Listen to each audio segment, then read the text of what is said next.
दोस्तों, आप लोगों की फरमाइश पर मेरे सामने बैठे हैं अंशुल सक्सेना। अंशुल को आप लोग जानते हैं, इन्होंने किया बहुत ही अमेजिंग कैरेक्टर इडाटेन जंप का शो यमाटो। फ्लेम काइजर, जो आग मेरे दिल में जल रही है, तुम भी अपनी लपटों से फैलाओ। मैं शाहरुख खान का बहुत बड़ा फैन हूँ। अच्छा, हाँ, गेम ऑफ थ्रोन्स जो पहले बहुत साल पहले एचबीओ ने डब कराया था हिंदी में जी। उसमें किंग जॉफरी की वॉइस जी जी बिल्कुल। जो बहुत ही कमीना किंग था, बच्चा था लेकिन सबसे कमीना था। बहुत कमीना था, बहुत कमीना। तो कैसा लग रहा था उसको डब करते हुए? एनीमे फैंस का अड्डा ये पूछ रहे हैं आपसे कि सबसे टफेस्ट कैरेक्टर एनीमे में कौन सा था जो आपने डब किया? हाल ही में मैंने कैरेक्टर डब किया है जिसका नाम है पहला कैरेक्टर या पहले सीरीज कौन सी थी जिसमें तुम्हारा ऑडिशन क्रैक हुआ और तुमने किया और तुम्हें मजा आ गया? पहला बहुत मज़ेदार नहीं था, लेकिन उसके बाद जो मैंने किया वो बहुत मज़ेदार था। मिनाटो की वॉइस का क्या पंगा है? क्या हो रहा है उसमें? दिक्कत क्या आ रही है और क्या हुआ? क्या पूरी कंट्रोवर्सी तो क्या ही है, लेकिन लोगों का क्या रिएक्शन आ रहा है?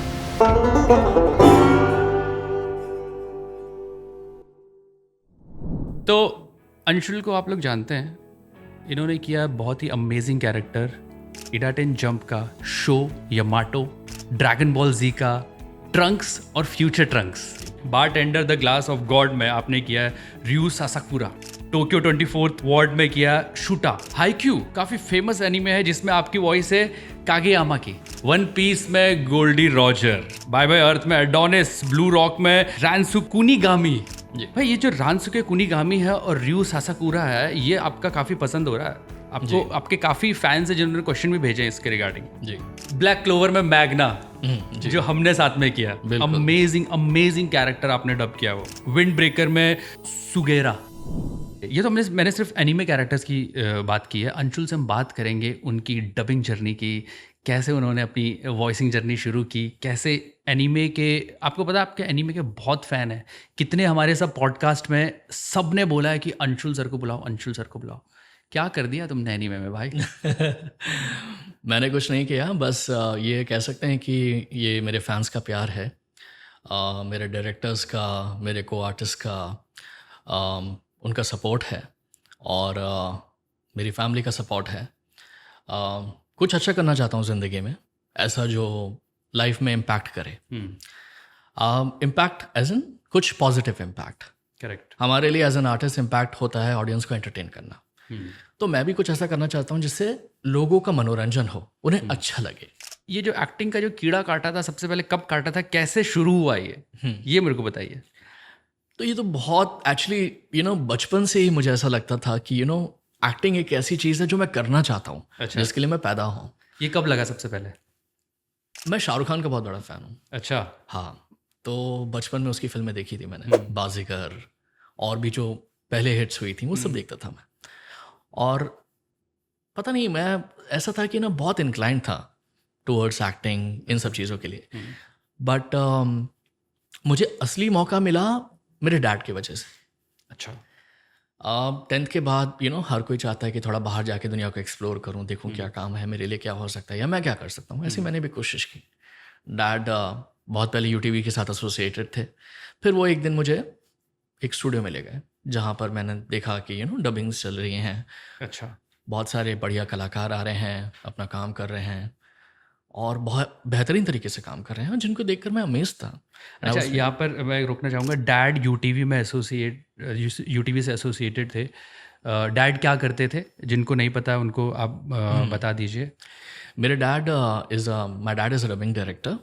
सो बेसिकली उनका काम ही था कि प्रोजेक्ट्स को एग्जीक्यूट कराना एक पर्टिकुलर लैंग्वेज से, हिंदी या इंग्लिश में। तो उन्होंने ही मुझे मौका दिया इस फील्ड में कदम रखने का, चीज़ों को जानने का, लोगों को जानने का, इस आर्ट को जानने का।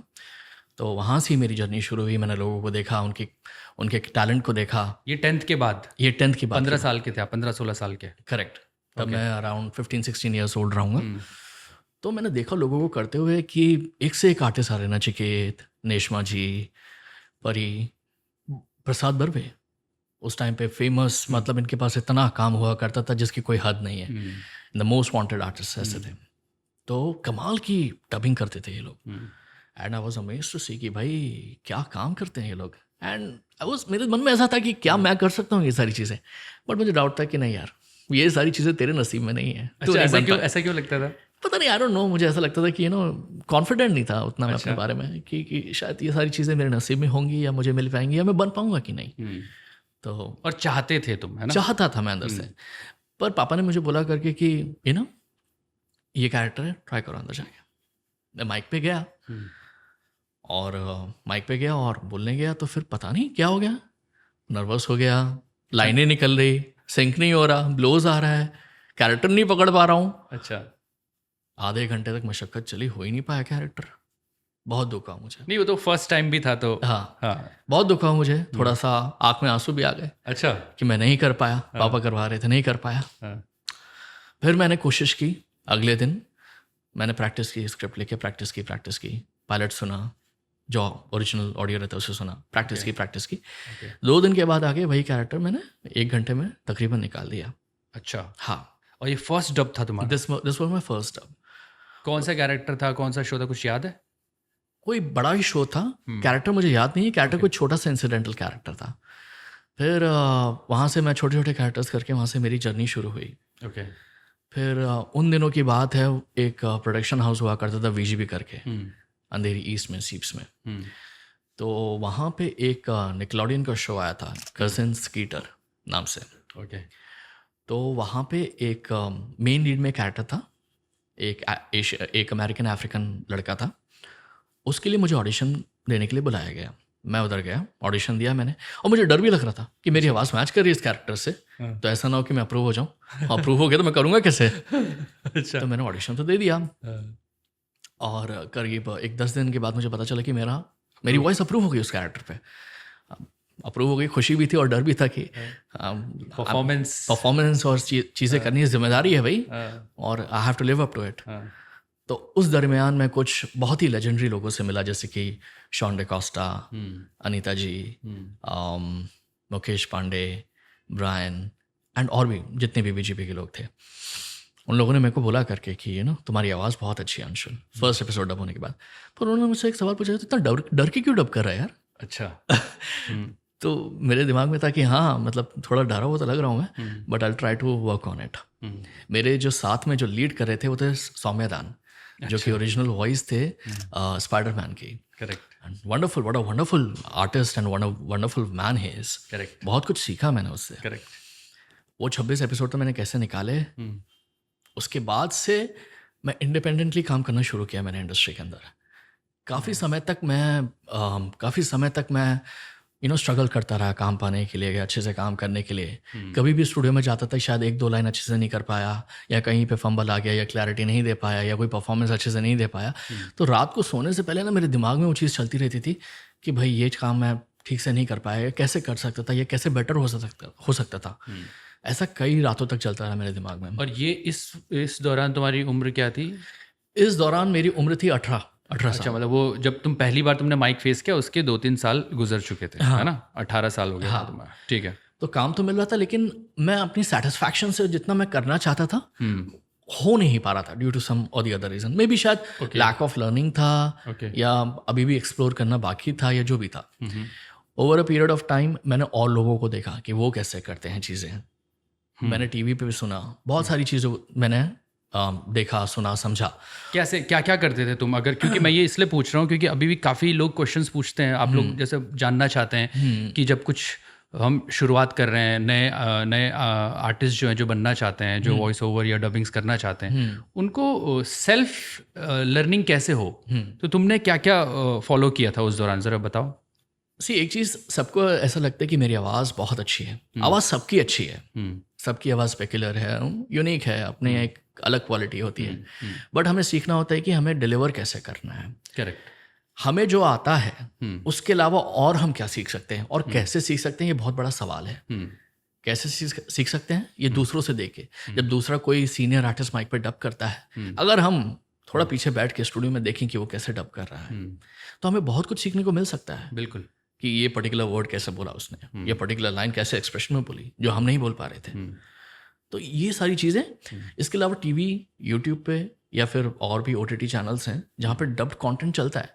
अगर आप थोड़ा वक्त निकाल के सुनेंगे वो डब्ड कंटेंट कैसे डब हो रहा है या कैसी चीज़ें डब हो रही हैं, तो आपको समझ में आएगा कि दूसरे लोग जो अच्छे से कर पा रहे हैं, जो एक बढ़िया कलाकार हैं, वो कैसे डिलीवर करें। तो आप अपने अंदर भी वो अच्छी क्वालिटीज़ इनकलकेट कर सकते हैं और आगे बढ़ सकते हैं। इसके अलावा अगर आप नॉवेल्स पढ़ते हैं, अपनी आवाज़ का रियाज करते हैं, जैसे ओम का भी जाप करते हैं, तो उससे आपकी आवाज़ खुलेगी। तो ये तुमने किया था उस ये दौरान? मैंने किया तुम वही ये सब वो चीज़ बता रहे हो, हाँ, तुम कर रहे थे, मैं कर रहा जब था। तुमको चीज़ अचीव नहीं हो रही थी या तुम कुछ तो लैक कर रहा है, Correct, तो तुम correct. ये सब प्रैक्टिस करते हाँ, थे। मैं ओम का जाप करता था, मैं नॉवेल्स पढ़ता था, मैं किताबें पढ़ता था दूसरी, जिससे मुझे फ्लुएंसी मिले अपने डायलॉग्स बोलने के लिए। हाँ, ये बहुत अच्छी एक्सरसाइज है गाइस। रीडिंग इज मस्ट, क्योंकि जब हम डबिंग करते हैं तो हमको याद करने को कुछ नहीं मिलता, हमको मिलता है स्क्रिप्ट और हमको डायलॉग मिलता है और हमको रीड करके इमोशन और एक्सप्रेशन लाने पड़ते हैं। बिल्कुल, तो रीडिंग बहुत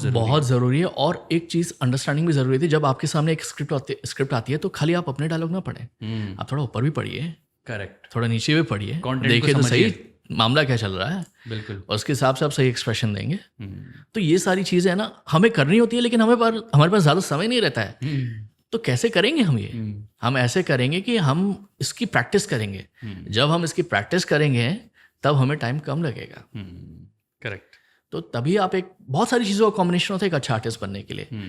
तो अगर कोई एस्पायरिंग वॉइस एक्टर है जो चाहता है आगे बढ़ना, तो मैं तो सजेस्ट करूंगा कि ये सारी चीज़ें अपनी लाइफ में इनकलकेट करिए और फिर आप रिजल्ट देखेंगे जैसा आप चाहते हैं। बिल्कुल। और ये सब तुमने अपने साथ किया? बिल्कुल। फिर तुमको ऑडिशन क्रैक होने लगे, तुमको ऑडिशन तो पहले तुमने क्रैक कर लिया था, है ना, अगर टैलेंट की बात करें या वॉइस की बात करें, लेकिन एक कॉन्फिडेंस जो होता है कि मैं इस कैरेक्टर को और अच्छे से कर सकता था या कर पाऊंगा। हाँ, तो पहला कैरेक्टर या पहले सीरीज कौन सी थी जिसमें तुम्हारा ऑडिशन क्रैक हुआ और तुमने किया और तुम्हें मजा आ गया, भाई ये मेरे को बहुत मजा आ गया, ऐसा कौन सा था? अगर पहले की बात करेंगे तो पहला बहुत मज़ेदार नहीं था, लेकिन उसके बाद जो मैंने किया वो बहुत मज़ेदार था। रिसेंटली एक मूवी रिलीज हुई थी, ममूटी की, साउथ की फिल्म है, मलयालम फिल्म है। तो उसमें मैंने एक मेन कैरेक्टर का ऑडिशन दिया था, जिसका नाम है, कैरेक्टर का नाम है थेवन। नदी बिल्कुल काल चक्र की तरह है। जब भी कोई इस हवेली के द्वार से अंदर आता है, उसे नदी, पहाड़ और मैदान बस यहीं मिलते हैं। यदि यहाँ रुके तो हम मारे जाएंगे, चलिए ना। तो ये ब्लैक एंड वाइट फिल्म है जो थिएटर रिलीज हुई थी कुछ टाइम पहले, और हॉरर है इसका जॉनर। तो वो बंदा बड़े ही ठहराव के साथ बोलता है और उसकी हर लाइन में अलग अलग तरह के एक्सप्रेशंस हैं। अच्छा। हाँ, तो वो एक्सप्रेशन समझने के लिए, वो कंटेंट समझने के लिए ऑडिशन में मैंने करीब 45 मिनट लिए हैं। अच्छा। मैं क्या करता था कि पहले सब अपने डबिंग रूम में चले जाते हैं, मैं क्या करता था कि मॉनिटर रूम में जाता था, ताकि उधर से मैं सुन सकूं स्पीकर पे कि भाई चल क्या रहा है पिक्चर के अंदर और किस चीज़ पे मेरा ऑडिशन लिया जा रहा है। तो मेरे को एक होलिस्टिक व्यू मिल गया कि ये पिक्चर में ये सीन का ऑडिशन हो रहा है और ये कैरेक्टर है। करेक्ट। फिर मैं अंदर स्टूडियो में जाता था, मैं स्क्रिप्ट पढ़ता था और मैं बोलता था एक बार और प्ले कीजिए। मैं सुनता था और फिर फर्स्ट लाइन लेने के पहले मैं एक बार अपना रिहर्स करता था और फिर बोलता था एक बार और प्ले कीजिए, and then I went for a final take. नहीं, करेक्ट। आपको सुनना बहुत ज़रूरी है, जो ऑलरेडी कैरेक्टर डब हो चुका है। एक बार, दो बार, तीन बार सुनिए, उसके बाद you go for a take. 100%। क्योंकि क्या होता है ना कि बेसिकली अगर आप समझेंगे नहीं, आप जो सुन रहे हैं, जो आपसे चाहता है डायरेक्टर, जो डिमांड है उस कैरेक्टर की, अगर आप सुनेंगे नहीं तो आप डिलीवर कैसे करेंगे? तो बहुत ज़रूरी है एक आर्टिस्ट के लिए, और उसकी वर्सेटैलिटी तभी निकल के आती है जब भी आप सुनते हैं उस कैरेक्टर को और फिर उसकी तरह करने की कोशिश करते हैं। तब आपको पता चलेगा अच्छा मैं ये भी कर सकता हूँ, मैं वो भी कर सकता हूँ। करेक्ट। मेरे अंदर कैपेबिलिटी है कि मैं इसको भी कर सकता हूँ। अपने आप को एक्सप्लोर करेगा आर्टिस्ट। तो ऐसे ही यार अंशुल, तुमने काफ़ी कैरेक्टर एक्सप्लोर किए हैं। सबसे पहले मैं एक एक करके अलग कैरेक्टर की बात करते हैं। तो सबसे पहले मैं बात करता हूँ इडाटेन जंप के कैरेक्टर शो यमाटो के। लेकिन अब नहीं रहेगा, एक शो तो यहाँ के लोगों का है, वो यहाँ रहने वाले हर इंसान का है, तुम्हारे जैसे गुंडे का नहीं। ये कैसे मिला था कैरेक्टर? ऑडिशन कैरेक्टर था या सीधे कास्ट कर दिया था तुम्हें? तो इस पर ऑडिशन हुआ था मेरा। ओके। तो ऑडिशन हुआ, उसके बाद ऐसा हुआ कि 2 वॉइसेस शॉर्टलिस्ट हुई थी। अच्छा, दूसरी किसकी? दूसरी एक आर्टिस्ट है उनकी। अच्छा। हाँ, पर कुछ चैलेंजेस थे हाँ। जिसकी वजह से प्रोड्यूसर और डायरेक्टर जो थे वो प्रेफर कर रहे थे कि मैं कर दूं शो योमैटो। ओके। एंड मैंने बोला कि आपका अगर यही डिसीजन है तो I am happy to do it. And wonderful anime है वो, बहुत ही पॉपुलर एनिमे है। मुझे पता भी नहीं था कि इतना बड़ा हिट होगा, इतना बड़ा पॉपुलर हो जाएगा। करेक्ट। बट मेरा एज एन आर्टिस्ट लुकआउट यही था कि मैं अगर ये कैरेक्टर कर रहा हूँ तो मैं अपनी जान लगा के करूँगा। और जब मैंने वो डब करना शुरू किया तो भाई उसका जो बैकड्रॉप था, उसकी और उसके फादर की स्टोरी, वो MTV उसकी जो बाइक है और उस पर वो स्टंट्स करता है, जो बच्चों में वो बहुत फेमस हो गया। Correct. क्योंकि वो शो आने के बाद जैसी बाइक उसके पास थी, सबको वही लेना थी, सबको वही स्टंट्स करने थे जो उसने किए हैं। करेक्ट। और गजब की बात है, 2-3 बार मेरे साथ ऐसा हुआ कि मैं किसी स्टूडियो में डब करने चाह रहा हूँ और कहीं पे मैंने देखा कि ग्राउंड फ्लोर पे कोई एक फ्लैट है, वहाँ पे बच्चे टीवी देख रहे हैं और वही वाला शो चल रहा है, तुम्हारी आवाज़ चल और मेरी आवाज़ चल रही है। और मैं फ़ोन करके बोलता था अपने डायरेक्टर प्रोड्यूसर को, सर मैं देख रहा हूँ कि बच्चे देख रहे हैं show and it is becoming very popular. तो वो तब की बात है, वो कितने सालों पहले की बात है। Correct. आज तक लोग याद कर रहे हैं शो यामाटो को, उस कैरेक्टर को, वो स्टंट्स, वो बाइक, वो डायलॉग्स, वो डिलीवरी। मुझे याद है उतने सालों पहले भी जब मैंने वो किया था, मैं खड़े होकर डब करता था। अच्छा। ताकि मैं अपनी जान डाल सकूं उसमें। खड़े होके डब करना क्यों ज़रूरी है? मुझे ऐसा लगता है, मेरा जो पर्सपेक्टिव है, मुझे लगता है कि जब मैं खड़े होकर डब करता हूँ तो I am able to give my 100% to the character. जो मैं अपनी मतलब जो मैं अपनी सेटिस्फैक्शन से करना चाहता हूँ वो मैं कर पाता हूँ। बैठ के करने में कोई बुराई नहीं है, आप तभी अपना 100% दे सकते हैं। But individually as an artist मुझे लगता है कि जब मैं खड़े होकर करूँगा कोई चीज़ तो वो और भी ज़्यादा निखर के आएगी। तो अंशुल, शो यामातो का कोई डायलॉग आपको याद है तो सुना दो यार।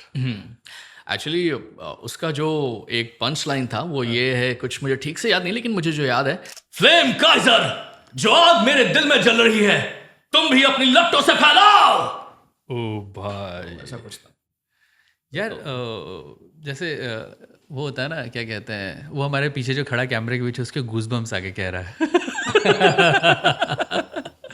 नहीं वही यही क्या कहते हैं, मैं यही बोलने वाला था कि हमारी आवाज़ यूज़ हो रही, वॉइस हम यूज़ करते हैं, Correct. लेकिन पूरा जो परफॉर्मेंस होता है पूरी बॉडी से होता है, बॉडी से होता है, एक एक सेल से होता है। करेक्ट है ना?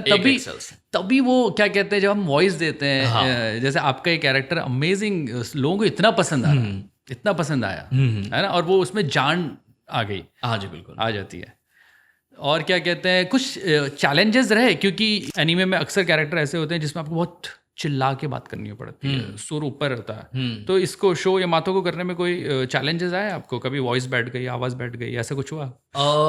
ऐसा हुआ करके, क्योंकि बेसिकली आवाज़ तो नहीं बैठी, बट हम स्टूडियो में डब करते हैं तो एसी बंद करके करना पड़ता है, और डिलीवरी डेडलाइंस तो आप तो जानती हैं कैसा है। करेक्ट।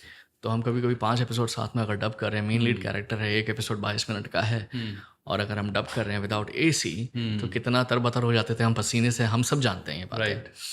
तो वो एक चैलेंज ज़रूर था, बट हाँ, वो खून पसीने की कमाई है। और हम एज एन आर्टिस्ट यही चाहते हैं कि मॉनेटरी बेनिफिट तो एक अलग चीज़ है, हमारा जो काम है वो लोगों तक पहुंचना चाहिए और उनको एंटरटेन करना चाहिए, मज़ा आना चाहिए, उन्हें लगना चाहिए कि भाई जो हिंदी में सुनाई पड़ रहा है ये बढ़िया है। करेक्ट। क्योंकि हम उनसे रिलेट करने की कोशिश कर रहे हैं ताकि वो हमसे रिलेट कर पाए। वेरी नाइस, तो वेरी नाइस। एक एफर्ट है, अगर वो लोगों तक पहुंचता है तो I think it's a win win situation.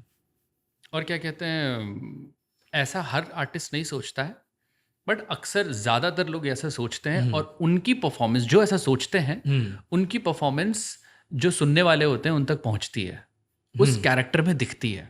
जैसा आपने बोला ना कि अपनी खून पसीने की मेहनत, या अभी क्या होता है कि इसमें 2 चीज़ें हैं, मैं कुछ थोड़ा सा बोलना चाहता हूँ आप लोगों को भी, आपसे भी डिस्कस करना चाहता हूँ कि एक है कि मेरे को मेरी कला पता है, मेरा आर्ट पता है, और मैं उसको परफॉर्म कर रहा हूँ, तो मैं पहुँच सकता हूँ जहाँ तक, अगर मैं डबिंग कर रहा हूँ या वाइल्ड रिकॉर्डिंग कर रहा हूँ जहाँ पर मेरी वॉइस पर एनिमेशन बनेगा, उस जोन तक पहुँच सकता हूँ।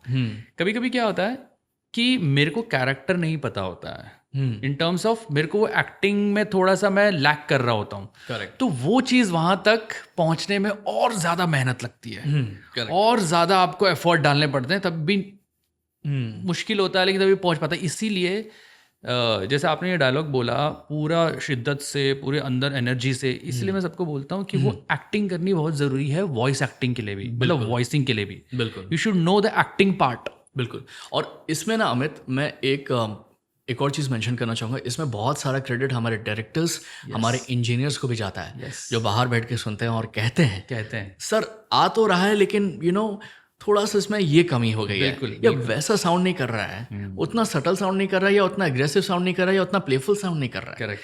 तो तब एज एन आर्टिस्ट हमें सोचना पड़ता है कि हम कहाँ कम पढ़ रहे हैं तब हमें फिर से सुनने की ज़रूरत पड़ती है फिर से सुन के हम अपना टेक वापस से सुन सकते हैं कि हमारा क्या कम पड़ रहा है in comparison to the pilot and then जब हमें पता चलता है कि भाई हम यहाँ थे और अपना कैरेक्टर यहाँ पे है तो डिफरेंस को समझ के फिर हम उसको बराबर में ला सकते हैं और वो समझ हमें अपने अंदर लानी है अगर हमें एक अच्छा आर्टिस्ट बनना है वॉइस आर्टिस्ट बनना है। बिल्कुल। Very nice. अभी मैं एक इम्पॉर्टेंट कैरेक्टर आपका जो आज रिसेंटली आपने किया ड्रैगन बॉल जी का जी ट्रंक्स और फ्यूचर ट्रंक्स जी ये देखना चाहते थे। हाँ, मेरा दिल रखने के लिए शुक्रिया। कमाल की बात है, आप बिल्कुल वैसे ही लग रहे हैं जैसा मैं सुपर सैयन बनकर लगता हूँ। वो कैसे रहा कैरेक्टर करना?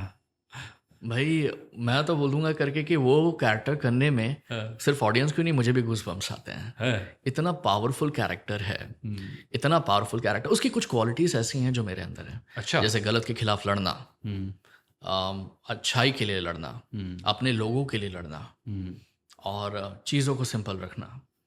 और तो ये सारी जो क्वालिटीज़ हैं ऐसा कभी देख के लगेगा नहीं कि वो इतना पावरफुल है। हाँ, जब उसका फेस और उसकी बॉडी से लगता नहीं कि वो इतना पावरफुल है। बट जब वो सुपर सैयन बनता है तो उसकी पावर देखेंगे आप तो चौंक जाएंगे। मतलब वो ड्रैगन बॉल जी की जान है। तो जब मुझे ये कैरेक्टर मिला तो मुझे लगा करके कि ये कैरेक्टर ऐसा है जिसमें जान डालना बहुत ज़रूरी है। और रिगार्डलेस ऑफ ये कौन सी भी OTT पे चले या चैनल पे चले ये कैरेक्टर निभाना बहुत ज़रूरी है मेरे पर्सनली खुद के लिए। मैंने कब चालू किया Dragon Ball Z? When I was in college. अच्छा। हाँ, मुझे बुलाया था शॉन जी ने, अनीता जी ने और मुकेश जी भी करा रहे थे। तो उन्होंने ये कैरेक्टर देखा और मुझे बुलाया इस कैरेक्टर के लिए एंड उनको कॉन्फिडेंस था कि मैं ये कैरेक्टर कर लूँगा। अच्छा, ये कैरेक्टर तुम तब से कर रहे हो? तब से, VPS के टाइम से, जब भी माडा में VPS था तब से। ओके।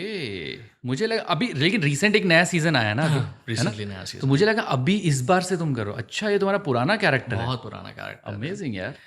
तो उस टाइम एनिमे इतना जोर में नहीं था। हाँ। एनिमे था बट इतना जोर में नहीं था। अब एनिमे का ज़माना है। अच्छा, तुम्हें ये जो तुम बता रहे हो तब ये किसने कराया था डब? मुकेश भाई ने कराया था क्या पूरा? मुकेश भाई ने कराया था। भाई वो ना स्क्रिप्ट मैंने लिखी थी। क्या बात है। हाँ, बहुत बढ़िया बहुत बढ़िया। तो सोचो हम लोग इतने सालों से कनेक्टेड हैं अलग अलग तरीके से। 52 एपिसोड थे उसके। करेक्ट। मुकेश भाई से पहली बार मैं तभी मिला था। हाँ। तो और मैं बहुत दिनों से सोच रहा था एक स्क्रिप्ट लिखी तो थी VPS ना? VPS के लिए विजयपाल सिंह माडा में हुआ करता था। हाँ, करेक्ट है। तो मैं सबसे पहले मिला था। अमेजिंग यार। वो ड्रैगन बॉल जी था। हाँ, ड्रैगन बॉल। मैं भूल जाता हूँ यार बहुत सारी चीज़ें। अमेजिंग। तो ये कैरेक्टर अलग ही लेवल पे ऑलरेडी था और तुम इसको अलग लेवल पे ले गए। लोग पसंद कर रहे हैं काफ़ी। अभी फ्यूचर ट्रंक्स का भी ऑन एयर हो गया है। हाँ, काफ़ी अच्छा चल रहा है। थैंकफुल टू ऑडियंस जिन्होंने ये देखा, जो एनिमे लवर्स हैं। I am thankful to them कि उन्हें ये काम पसंद आया। और जैसे मैंने कहा कि एनिमे का ज़माना है, तो एनिमे के ज़माने में ये एक ऐसा सुप्रीम एनिमे है which is loved by all the anime lovers. I am sure Dragon Ball Z तो मतलब अलग लेवल पे है भाई। क्रेजी फैन फॉलोइंग है। तो एक खास बात ये है ट्रंक्स की, ट्रंक्स छोटा कैरेक्टर है, छोटा बच्चा है वो एक्चुअली। मैं तब से कर रहा हूँ, इतने साल हो गए हैं। तब तो मेरी वॉइस और भी यंग थी, तो तब करने में मैं कंफर्टेबल था। पर आज करने में भी मुझे कोई मतलब I am not feeling any uncomfort उतना छोटा करने के लिए। बड़ा करने के लिए तो I am very comfortable because मेरी नॉर्मल वॉइस है। बट छोटा करने के लिए मेरे को टास्क नहीं है कोई। तो आई एम अमेज्ड कि कि कैसे मैं उतने सालों से जुड़ा हूँ इस कैरेक्टर से। और आई एम श्योर कुछ पावर है जो हमको जोड़ती है, कनेक्टिविटी है जो जोड़ती है। यस, आर्ट जहाँ पर कला की बात होती है तो मुझे तो लगता ही है हमेशा कि कुछ एक डिवाइन पावर आपके साथ रहती है, बिल्कुल। जो इसको आपको फ्यूल करते रहती है, और जो इसको उस लेवल पे समझे बहुत सटल लेवल की चीज़ है, हर कोई उसको पकड़ भी नहीं पाता, सही है ना।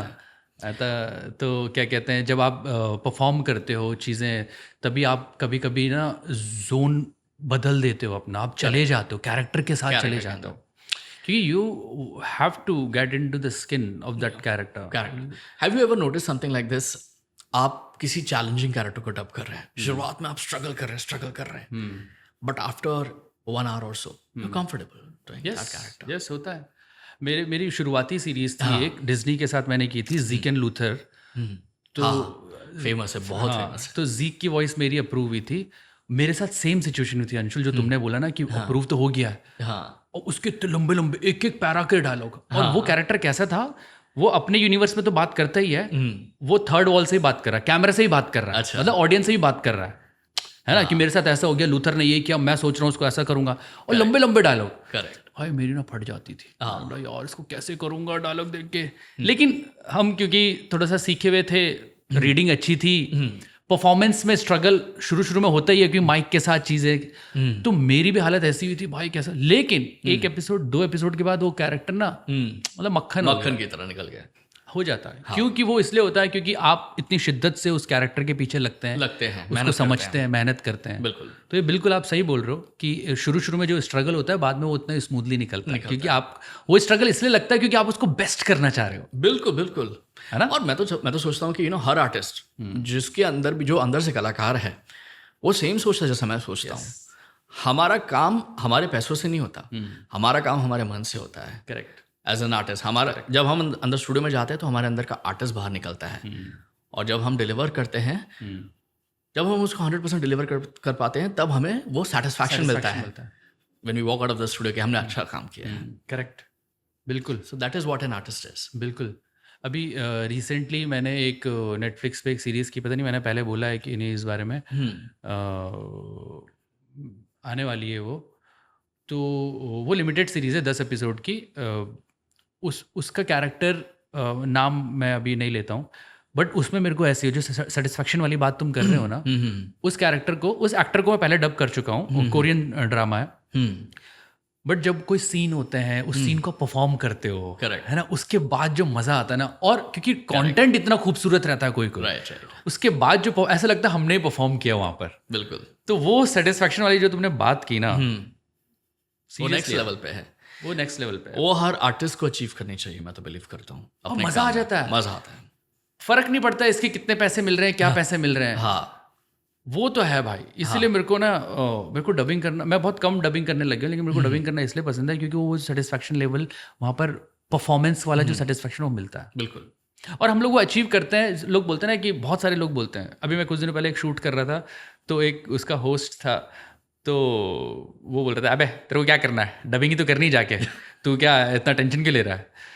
तो बहुत लोग ना, पर उसने मजाक में कहा, लेकिन बहुत लोग ऐसे हल्के में लेते हैं कि अरे डबिंग तो करनी है, यही तो करना है। लेकिन नहीं यार, हम भी उतना ही परफॉर्म करते हैं जितना सामने वाले ने परफॉर्म किया है। 100%। उसी इमोशन को हमको अचीव करना होता है, तभी वो चीज़ हम डिलीवर कर पाते हैं। बिल्कुल बिल्कुल। बिकॉज अमित, मैंने देखी हैं फिल्म्स, थिएटर में बैठ के मैंने डब फिल्म्स देखी हैं, और मैं बाकायदा देखता था कि कौन कितना अच्छा परफॉर्म कर रहा है, कौन अंडर परफॉर्म कर रहा है। मैंने उन एक्टर्स की भी फिल्म्स देखी हैं जिनकी फिल्म्स बहुत पॉपुलर हुआ करती थी, और जिनके नाम पे लोगों को लगता था कि थिएटर में पब्लिक आएगी।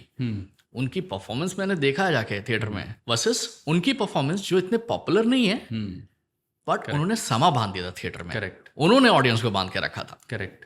तो भाई एक्टिंग ऐसी चीज है ना जो पॉपुलैरिटी से अलग चलती है। Yes. पॉपुलैरिटी अलग चैनल है और एक्टिंग अलग चैनल है। एक्टिंग से आप ऑडियंस को बांध सकते हो, पॉपुलैरिटी से आप थिएटर में पब्लिक को खींच सकते हो, लेकिन उनको बैठा के रखना एक्टिंग काम कर सकती है। यस, क्या बात है, अमेजिंग। ऐसे ही जैसे यार एक और कैरेक्टर है जिसके बारे में थोड़ा सा बात करना चाहता हूँ मैं। हाईक्यू सीरीज में आपने किया है कागेयामा। जी, कागेयामा ना। मेरा सब पर ध्यान होना चाहिए, बॉल, ब्लॉकर्स, स्पाइकर पर। मेरी नजर इनकी हर हरकत पर होनी चाहिए। परफेक्ट टाइमिंग से स्पाइकर की हाईएस्ट पॉइंट का पता लगाना और फिर आ गया। ये कैरेक्टर काफ़ी लोग पसंद करते हैं। ये कैरेक्टर कैसे मिला आपको और कैसे ऑडिशन से मिला या डायरेक्ट कास्टिंग भी? तो इस पे मेरा ऑडिशन लिया गया था। तो बेसिकली बहुत ही पॉपुलर शो है हाईक्यू। मतलब मैं जहाँ भी जाता हूँ, अगर कोई मुझे पूछे या मैं किसी को बता दूँ कि मैं हाईक्यू कर रहा हूँ, तो वो लोग बोलेंगे क्या हाईक्यू, कौन सा कैरेक्टर सर? बोलो कागेयामा। कागेयामा। तो दे आर लाइक इतने बड़े फैन हैं कि मतलब मुझे एक्सपेक्ट नहीं करता हूँ कि XYZ स्टूडियो में जा रहा हूँ, उनको मैं बता रहा हूँ करके, तो वो लोग they are being so amazed to know that Haikyuu dub हो रहा है हिंदी में और मैं कागेयामा कर रहा हूँ। सो आई मीन इतने पॉपुलर है वो शो। इसके लिए मैंने ऑडिशन दिया था। अच्छा। वो ऑडिशन अप्रूव हुआ चैनल की तरफ से जहाँ पे ये एयर करता है। अगेन ये वैसा कैरेक्टर था जो काफ़ी ज़्यादा अग्रेसिव था और एक पैरेलल लीड है ये। तो the show is about volleyball. तो उसके दरमियान क्या क्या होती हैं इन चीज़ें, और ये बंदा कैसे मेन लीड के साथ मिलके मैच हारता है, जीतता है, उसके दरमियान क्या क्या चीज़ें होती हैं, वो सारी चीज़ें दिखाई गई हैं।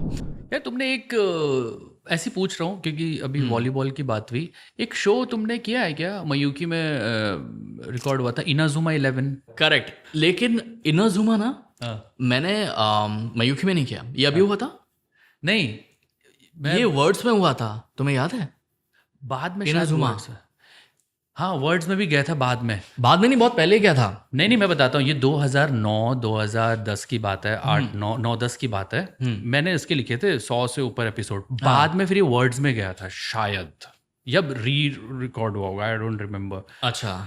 तो मैं कैरेक्टर, जैसे तुमने कैरेक्टर का जिक्र किया ना, उसमें कैरेक्टर था मार्क, शायद उर्वी करती थी, शायद उर्वी करती थी। भाई वो कैरेक्टर जो बनाते हैं ना ये लोग, मतलब वो कभी हार नहीं मानता है। बिल्कुल। वो कुछ भी हो जाए, वो फट जाए, मिट जाए, है ना, उसको खून आ जाए, लेकिन वो हार नहीं मानता है। बिल्कुल। और वो अपनी टीम को जिताता है। अलग अलग उसमें फिर एलियंस आने लगे, ये आने लगे, मतलब अमेजिंग सीरीज थी यार वो। ऐसे तुमने इसका हाईक्यू के बारे में बताया ना, तो इसमें कोई याद आ गया। करेक्ट। क्योंकि इन लोगों के जो रिसर्च वर्क होता है, इन लोगों की जो राइटिंग होती है, जो मांगा बेस्ड जो एनीमे बना रहे हैं या कोई डायरेक्ट एनीमे, मतलब उनके कैरेक्टर्स मतलब इतने फाड़ू कैरेक्टर हैं, और फिर उसको परफॉर्म करना, उसकी सैंटिटी मेंटेन करना, क्योंकि जापानीज में वो लोग फुल फाड़ देते हैं भाई परफॉर्मेंस से। इंडिया में हिंदी वॉइस में फिर वो करना, किसी की इंग्लिश उतनी कुछ खास नहीं रहती, पता है, इंग्लिश कुछ खास नहीं रहता है। करेक्ट। लेकिन हिंदी में उसको हम कोशिश करते हैं बेटर करने की, और क्या कहते हैं, आप तक वो पहुंचता है। ऐसे एक कैरेक्टर के बारे में बात कर रहा हूँ मैं, bartender the glass of God. इसमें रियू सासाकुरा है ना। दुनिया में मौजूद ग्राहकों को कभी नहीं धोखा देने वाले एक डॉक्टर और एक फार्मासिस्ट। तो bartender the glass of God में जो रियू सासाकुरा का जो कैरेक्टर है, ये कैसा कैरेक्टर था? ये शो ना एक्चुअली बहुत ही अलग एनीमे है। It is about a private bar जो एलीट क्लास के लोगों के लिए है, और जहाँ पे कुछ ही लोग जा सकते हैं on the basis of invite. अच्छा। तो ये जो कैरेक्टर है रियू सासाकुरा, बहुत ही शांत कैरेक्टर है, opposite of what I normally do, which is aggressive, very powerful and all that. ये बहुत ही शांत तरीके का कैरेक्टर है। इसका काम बेसिकली होता है कि वहाँ पे आए हुए कस्टमर्स को कंफर्ट देना, उनके मूड के हिसाब से ड्रिंक सजेस्ट करना, अच्छा, उस ड्रिंक को उनके सामने बनाना, उसकी हिस्ट्री बताना, उनसे थोड़ी बात करना, make them feel comfortable, and then whenever they are ready to go they can go. So बहुत ही प्यारा शो है। अगर आप इसको कभी शांति में बैठकर देखेंगे तो आप इसकी डेप्थ को समझेंगे कि कितनी अलग अलग तरह की ड्रिंक्स बनाता है ये बंदा। अच्छा। और उसकी हिस्ट्री भी बताता है कि इसका इजाद कैसे हुआ, ये किन चीज़ों से बनती है, इसके पीछे इसका नाम जो है किसके नाम पर पड़ा, और फिर इसका फ्लेवर कैसा है। क्या बात है यार। ये शो तो देखना पड़ेगा मुझे। Bartender the glass of God मैंने नहीं देखा, लेकिन मेरे को पता, नाम से पता चल रहा है बारटेंडर। लेकिन ये इतना डीप रूटेड शो है कि अबाउट खूबसूरत शो है, bar and all, drinks and all. तो उसका हर एपिसोड में यही था कि हर एक एपिसोड में कुछ ना कुछ एक पर्टिकुलर कहानी होती है। कोई कस्टमर आता है and then he makes different kind of drinks. अभी किस पे है ये? क्रंची रोल पर है। क्रंची रोल पर? हाँ। और उसकी आवाज़ को भी बहुत ही सॉफ्ट रखा, सटल कुछ रखा। डायलॉग्स याद हैं? सबसे पहले नींबू के बड़े बड़े टुकड़े काट देने चाहिए, उन्हें ग्लास में डाल देना चाहिए। उसके बाद हम इसमें ऐड करेंगे ब्राउन शुगर। भाई अमेजिंग है यार ये, मतलब इसमें बिल्कुल नज़ाकत है ना, और बारटेंडर है तो मतलब गेस्ट है, एलीट गेस्ट है, एलीट गेस्ट। उनको बिल्कुल सर्व करना है, बिल्कुल। और हर ड्रिंक की हिस्ट्री बतानी है। हाँ। अमेजिंग है यार। आई होप आप लोगों को भी ये कैरेक्टर इतना ही पसंद आया होगा जितना इनको करने में आया। जी बिल्कुल। अच्छा, एक और शो है ब्लू लॉक रैनसुके कुनिगामी, जी। इसके बारे में बताइए। ये भी ऐसी एनीमे है, एडल्ट एनीमे, एडल्ट मतलब थोड़ा सा बच्चों वाला टाइप का है या Teenagers के लिए है basically। Teenage anime? हाँ, तो ये भी स्पोर्ट्स पे ही बेस्ड है, बहुत ही पॉपुलर है, जैसे कि हाईक्यू है। इस पे भी जो कैरेक्टर मैं कर रहा हूँ वो ऑडिशन बेस्ड ही अप्रूव हुआ था, और इसमें मैंने थोड़ा ज़्यादा एक्स्ट्रा बेस रखा अपने वॉइस में, जो नॉर्मली मैं रखता हूँ। थोड़ा कैरेक्टर की डिमांड थी कि you should sound more heroic. अच्छा, हीरोइक रखना है और कट टू कट रखना है, यू नो। मतलब अब ऐसा नहीं होना चाहिए कि यू नो फ्लैट हो रहा है कहीं पे, या फिर टेल खिंच रही है उसकी लाइन की, वैसा कुछ नहीं। एकदम कट टू कट रखना और बेस रखना, हीरोइक साउंड होना चाहिए। That was the requirement of the character. तो थोड़ा वेरिएशन लगता है, बिकॉज अगर आप सॉफ्ट टोन कर रहे हैं, जैसे कि हाय मैं जानता हूँ कि तुम मुझसे प्यार करती हो, तो वर्सेस मैं जानता हूँ कि तुम यहाँ क्यों आए हो, एक वेरिएशन है। इसी से रिलेटेड, ये दो कैरेक्टर से रिलेटेड एक सवाल पूछा है किसी ने, पीकॉन ने ये सवाल पूछा है कि bartender the glass of God में आप करते हो रयू सासाकुरा, एक सटल काम है ना, ऐसी वॉइसेस की। Correct. At the same time blue lock में रैनसुके कुनिगामी को आप थोड़ा सा हीरोइक, लार्जर देन लाइफ। हाँ, तो इन दोनों को करने में, इन दोनों में चैलेंजेस तो आपने बताए, आपको कौन सा कैरेक्टर ज़्यादा पसंद आया करने में और क्यों? see you know, this is a very tricky question and it's a very personal question also, because मुझे क्या पसंद आएगा वो मेरी थोड़ा सा पर्सनली मैं कैसा हूँ उस पर डिपेंड करता है। तो मुझे लगता है कि एज एन एक्टर आपको कौन सा करने में ज़्यादा मज़ा आया? थोड़ा सा ज़्यादा मज़ा आया? थोड़ा सा ज़्यादा यू कैन से मज़ा आया मुझे बारटेंडर करने के लिए। ओके, हाँ। क्यों? क्योंकि कहते हैं ना, जिस हिसाब से वो ड्रिंक बनाता था, वो मिक्सचर घुल जाता था, उसी तरह मैं उस कैरेक्टर में घुल मिल गया था। क्या बात है। काफ़ी ज़्यादा। तो एक कंफर्ट लेवल जो था उस वो कैरेक्टर के साथ बहुत अच्छा था। नॉट दैट कि इसके साथ नहीं था, बट थोड़ा सा ज़्यादा इसके साथ। अब एक ऐसे कैरेक्टर की बात करते हैं जिससे मेरा भी थोड़ा सा लेना देना है, मैं जुड़ा हुआ हूँ उससे, जो है ब्लैक क्लोवर का अरे वाह, मैग्ना। 100%। हाँ बढ़िया तो होगा ही, तो बताओ चाहिए तुम्हें, और नहीं तो क्या। या जो मैग्ना का जो एंट्री सीन है, जब आस्था पहली बार ब्लैक बुल गैंग में आता है और वो लोग लड़ रहे हैं, सब लोग पीछे, और मैग्ना और उसकी लड़ाई हो रही है अपने लक की, मैग्ना और लक की लड़ाई हो रही है।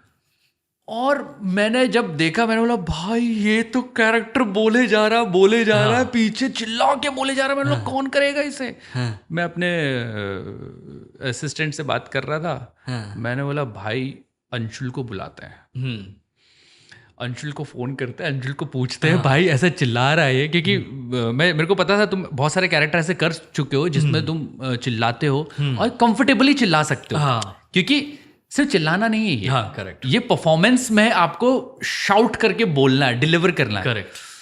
तो मैंने बोला अंशुल से पूछते हैं भाई ऐसा क्योंकि गाइस कभी कभी क्या होता है, हम लोग कुछ कोई मान लो कहीं डब चल रहा है, हमारा कुछ ऐसा कैरेक्टर है जिसमें बहुत स्लोली बोलना है, अपनी वॉइस को संभाल के रखना है। साइमल्टेनियसली जब एनीमे करने लगते हैं या कुछ ऐसा कैरेक्टर जो चिल्लाने वाला है, तो कभी कभी आर्टिस्ट रिलेक्टेंट हो जाते हैं, यार अभी नहीं करूँगा, नेक्स्ट कोई होगा तब करूँगा, क्योंकि अभी मैं कुछ ऐसा चीज़ कर रहा हूँ। तो मैं, क्योंकि किसी का जोन नहीं होता। करेक्ट।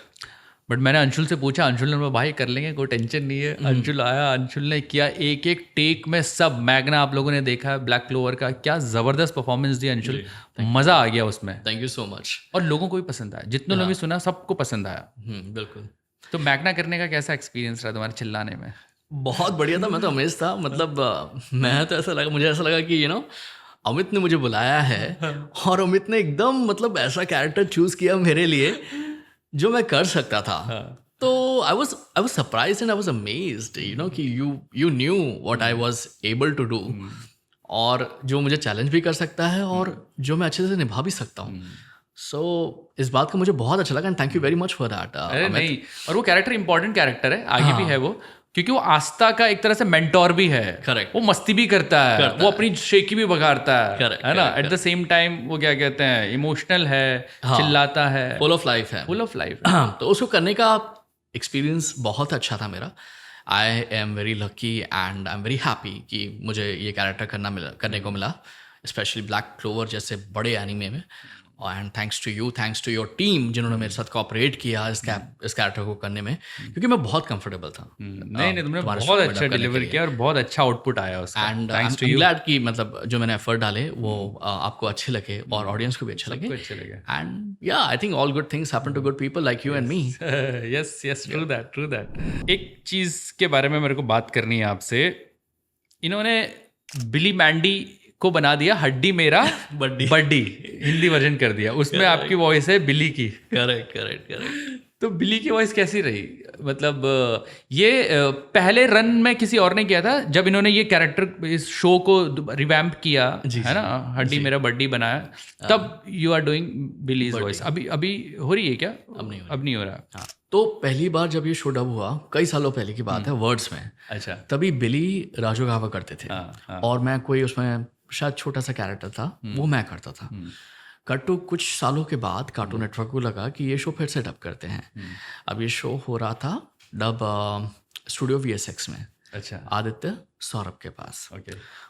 उनका कॉल आया मुझे कि मेरे पास एक पर्टिकुलर शो है जिसके लिए I want your voice for the main lead. तो मैं बोला ठीक है. उन्होंने मुझे बुलाया एक दिन मॉर्निंग में. मैं स्टूडियो में गया, उन्होंने मुझे बताया. तो मैंने कहा अरे यार ये शो तो पहले भी डब हो चुका है. तो उन्होंने मेरे को बोला कि this time they want to redub again, लेकिन इस बार उन लोगों को कुछ फन एलिमेंट ज़्यादा डालना है. स्क्रिप्ट चेंज हुई. हाँ, स्क्रिप्ट चेंज हुई और कमाल की स्क्रिप्ट लिखवाई थी आदित्य ने. और हमने पायलट एपिसोड डब किया बिली का. तो जो मैंने आवाज़ रखी और हमने डब कर दिया, चैनल को बहुत पसंद आया. उधर से बहुत अप्रिसिएशन आया. Please go with the films and the series.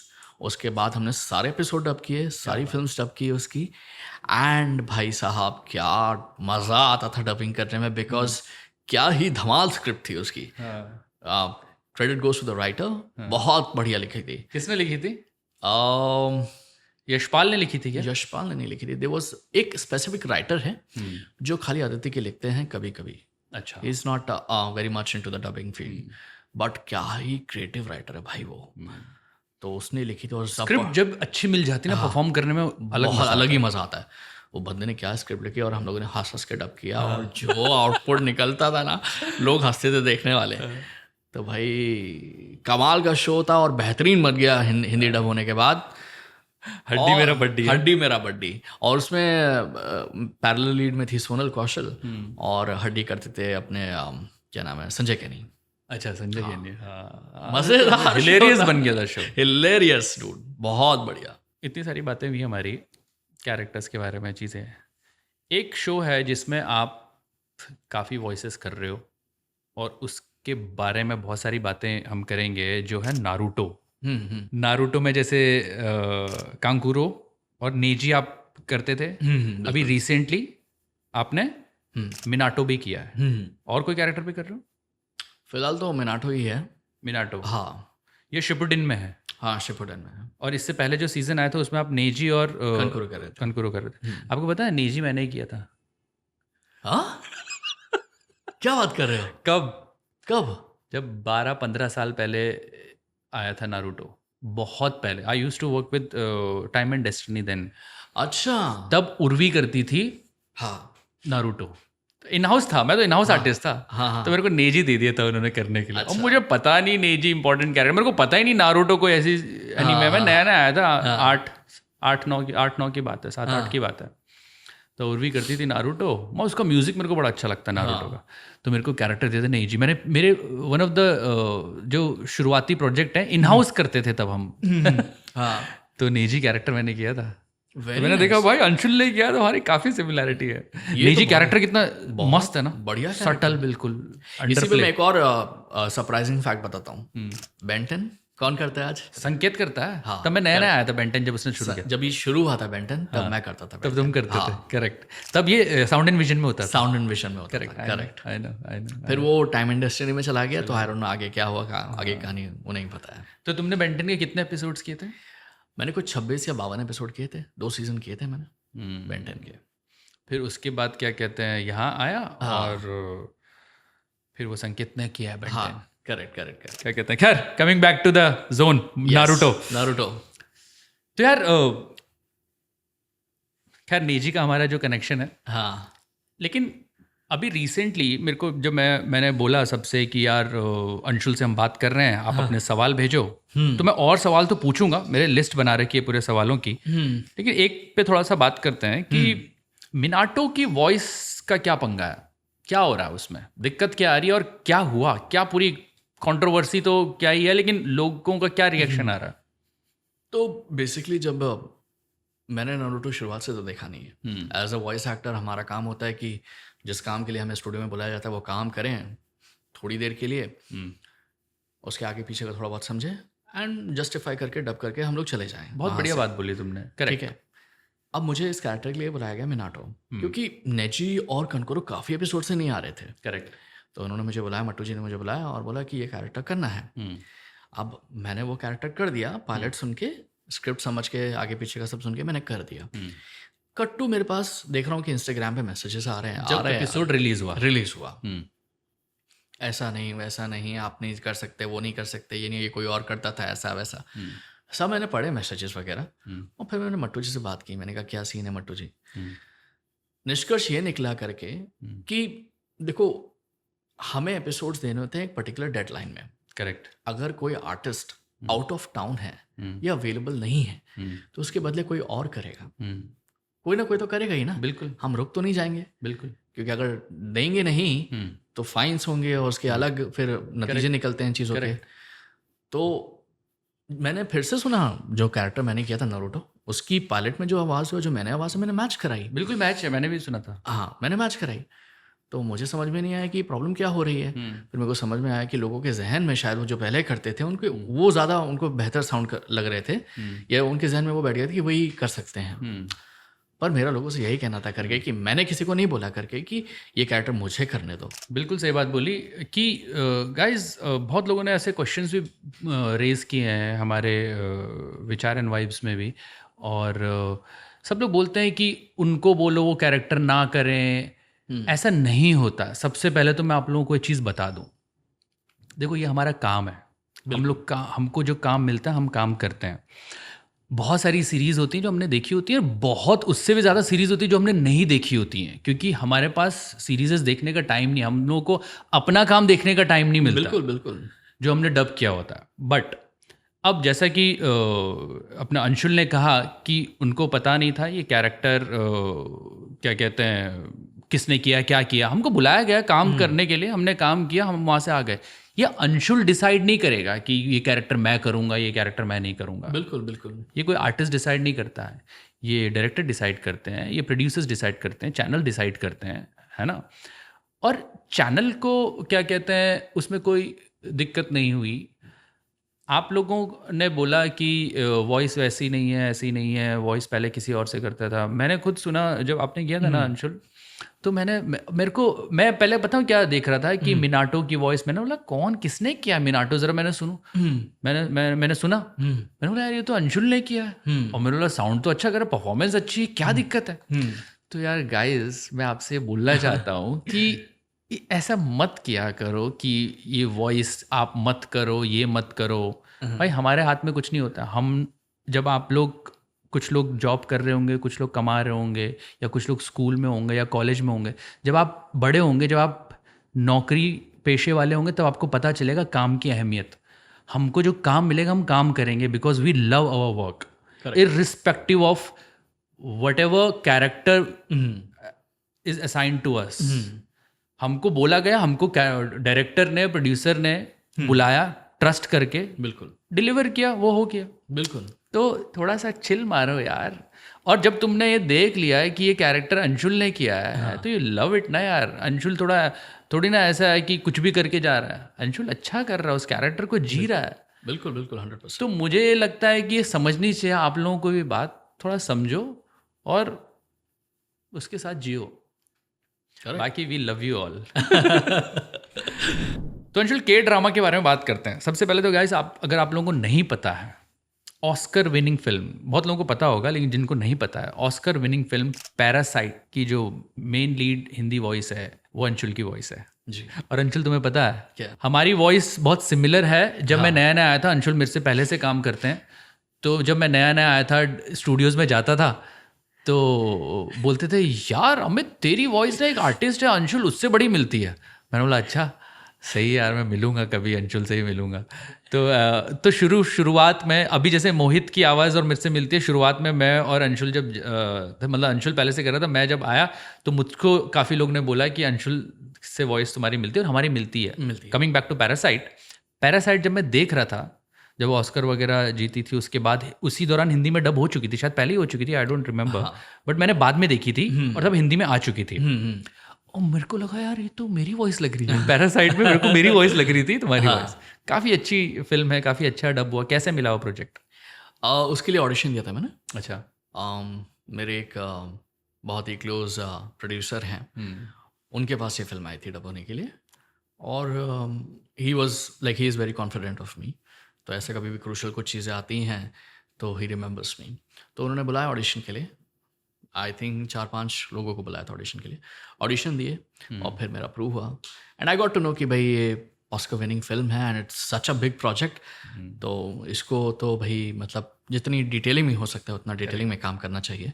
तो we took our time to dub the project और काफ़ी अच्छे से उसको डब किया। काफ़ी अच्छा डब हुआ है। Thank you.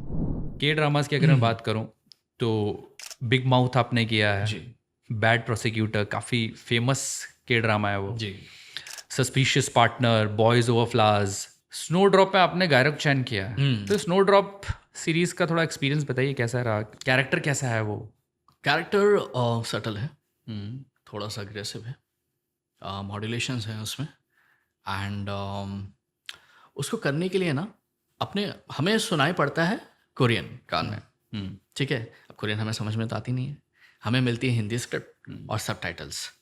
अब बेसिकली एक आर्टिस्ट का काम यहीं पर होता है शुरू। जब आप सुनते हैं पायलट, आप देखते हैं थोड़ा सा सीन, आगे पीछे के डायलॉग, तब आपको समझना पड़ता है कि उसकी टोन क्या होगी। You are the decider how you want it to be, क्योंकि जैसे आप डिसाइड करेंगे उस हिसाब से वो जस्टिफाई होगा। और वो जस्टिफाई होगा नहीं होगा ये ऑडियंस और जो मॉनिटर रूम में बैठे लोग हैं वो डिसाइड करेंगे।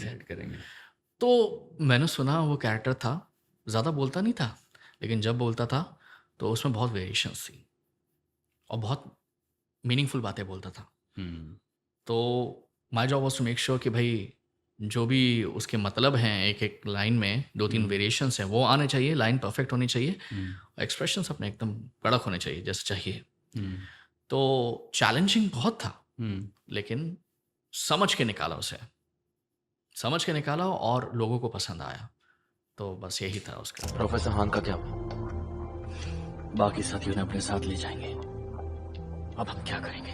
हमें 10 बजे तक मीटिंग पॉइंट पर पहुंचना है।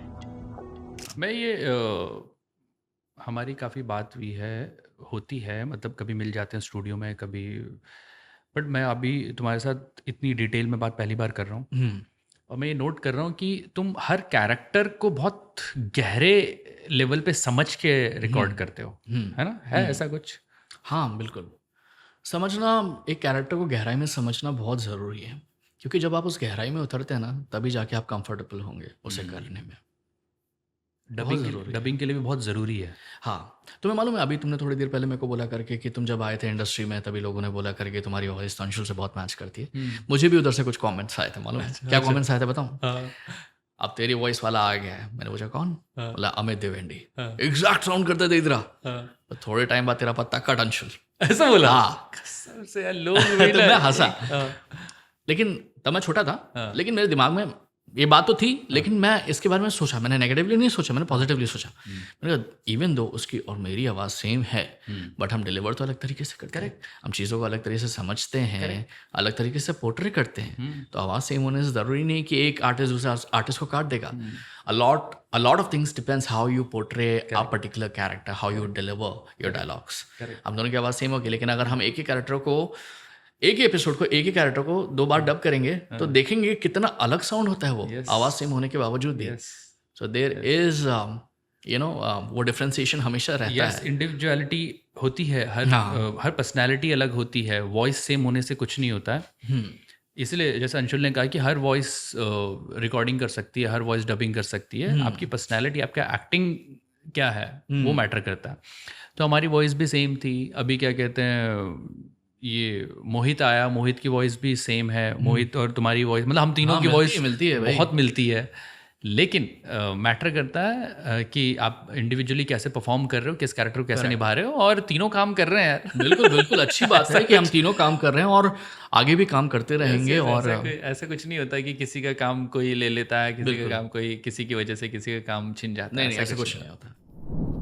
तो जैसे आपने कहा ना, वेरिएशन में करना है, कैरेक्टर का वेरिएशन और डायलॉग का वेरिएशन, ऐसे ही एक क्वेश्चन मेरे पास आया है सागर मकवाना का कि सर आपको जब कोई ऐसे सीन्स डब करने होते हैं जहां चिल्लाना होता है, तो क्या आप लाइंस के साथ साथ स्क्रीम कर लेते हैं, या पहले लाइंस पूरी डब कर लेते हैं और एंड में स्क्रीम वाले सीन्स करते हैं? मैं ऐसा नहीं करता हूँ, मैं फ्लो में जाता हूँ। अगर स्क्रीम लाइन के बाद है तो मैं साथ में करता हूँ। कैसा है कि अगर मैंने एक पर्टिकुलर डायलॉग बोला, उसके बाद मुझे चिल्लाना है और जो कनेक्टेड है, देयर इज नो पॉज, ठीक है, तो I will take it naturally, वो इमोशंस के साथ। मैं वो स्क्रीम को एंड तक के लिए नहीं रखूँगा ये सोच करके कि भाई चिल्लाना है तो गला बचाता हूँ, भी फिलहाल डायलॉग बोल देता हूँ, बाद में चिल्लाऊंगा, ये सब नहीं करता मैं। वो टेक्निकल एक्टिंग है थोड़ी। करेक्ट। एंड मैं ऐसा नहीं बोलूँगा कि गलत है, जिनको करना है वो करते हैं, जिनके लिए यूज़फुल है वो करते हैं, बट आई थिंक मेरे लिए एज एन आर्टिस्ट ज़रूरी है कि उसको नेचुरली करूँ, उसी जोन में रह के डिलीवर करता हूँ। हाँ, क्योंकि जब मैं एक एपिसोड डब कर रहा हूँ, मैं भी उसी जर्नी में जा रहा हूँ, उसी जर्नी से जा रहा हूँ जो वो कैरेक्टर उस जर्नी में जा रहा है वो एपिसोड में। Very nice. So I don't break the flow, and it is not applicable to all, मतलब ऐसे नहीं कि ये रूल है। हाँ, रूल नहीं है, ये मेरा खुद का है। हाँ, तो I continue with the flow. Very nice. अच्छा अंशुल, कुछ सवाल मैं और पूछना चाहता हूँ। एनीमे जो लवर्स हैं आपके, उन्होंने तो काफ़ी सवाल भेजे हैं, वो मैं एक एक करके पूछूंगा, लेकिन मेरे कुछ सवाल हैं। यार, एक डबिंग आर्टिस्ट की लाइफ कैसी होती है? एक डबिंग आर्टिस्ट की लाइफ किसी एक्टर से कम नहीं है। आई मीन, अगर आप कहेंगे डबिंग आर्टिस्ट अलग हैं और एक्टर्स अलग हैं, तो ऐसा कुछ नहीं है। फ़र्क सिर्फ इतना है कि एक्टिंग में आप ऑन स्क्रीन रहते हैं और डबिंग में आप कैमरा के पीछे रहते हैं, मतलब माइक पे रहते हैं बेसिकली। तो एक आर्टिस्ट की लाइफ ऐसे रहती है ना, जिसको कभी डर भी लगता है, कभी खुशी भी होती है। काम मिल गया तो खुश हैं, अब मिल गया तो उसको अच्छे से भी करना है। अब जब नहीं मिला तो दिमाग में सताता भी रहता है कि हमें काम क्यों नहीं मिल रहा है, हमसे क्या कमी रह गई। कभी कभी ऐसा भी होता है ना, बहुत वेटरन एक्टर्स के साथ, वॉइस एक्टर्स के साथ, कि यू आर डूइंग, आपकी चर्चे हैं दुनिया भर में, आपका काम लोग तारीफ करें, लेकिन आपको काम नहीं मिल रहा है यार, क्या, क्यों, ऐसा क्यों होता है। कभी कभी टाइमिंग होती है, कभी कभी शायद आप उतने बढ़िया रिलेशन नहीं बना पाए उन लोगों के साथ, शायद you are out of sight, so you are out of mind. तो ये सारे सवाल एक आर्टिस्ट के दिमाग में रहते हैं। करेक्ट। एक स्ट्रगल रहता है कि मुझे भी ऊपर पहुंचना है, मुझे भी अपना नाम करना है। मैं नहीं कहता कि आपको नंबर 1 बनना है या मुझे नंबर 1 है, बट डेफिनेटली जैसे मैंने कहा कि एक इम्पैक्ट मेरे लिए तो ऐसा आर्ट से एक इम्पैक्ट छोड़ना है। तभी जो अंशुल ने कहा कि एक एक्टर की लाइफ है, वही एक डबिंग एक्टर की लाइफ है या वॉइस एक्टर की लाइफ है। वो उस पर्सपेक्टिव से कहा, क्योंकि आप लोग ये मत समझो कि एक्टर लोग के तो इतने दिखते हैं, फॉलोअर्स होते हैं, फैंस होते हैं, डबिंग आर्टिस्ट के अब धीरे धीरे लोग जानने लगे हैं। अंशुल बता रहे हैं एक कला के पर्सपेक्टिव से, एक कलाकार के पर्सपेक्टिव से, कि जितना स्ट्रगल एक एक्टर की लाइफ में हो रहा है, वही स्ट्रगल एक वॉइस एक्टर की लाइफ में भी हो रहा है। परफॉर्मेंस का काम करने का, काम मिलने का। इनसिक्योरिटी भी तो रहती है ना, बिल्कुल, कि 4 प्रोडक्शन हाउस हैं या 10 प्रोडक्शन हाउस हैं और मुझे कितने में मिल रहा है, लोग मुझे बुलाएंगे कि नहीं बुलाएंगे। मैं उनको मैसेज कर देता हूँ, मैं उनको कॉल कर देता हूँ, क्या मैं वो कर पाऊंगा या वो मुझे इस लायक समझते हैं कि नहीं। कभी तुम्हें ऐसे डर लगता है कि काम कम आ रहा है या लोग मुझे बुला नहीं रहे हैं या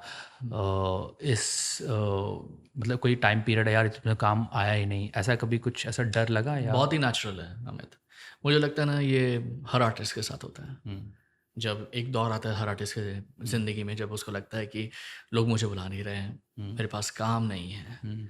और मैंने एक लंबा दौर देखा अपनी ज़िंदगी में, जब मैं मेजर प्रोडक्शन हाउसेस के साथ काम नहीं कर रहा था, तब मैं स्ट्रगल कर रहा था। पर ज़िंदगी का एक हिस्सा समझ के ये सोच कर ये आगे बढ़ना चाहिए कि ये एक वक्त है जो गुजर जाएगा।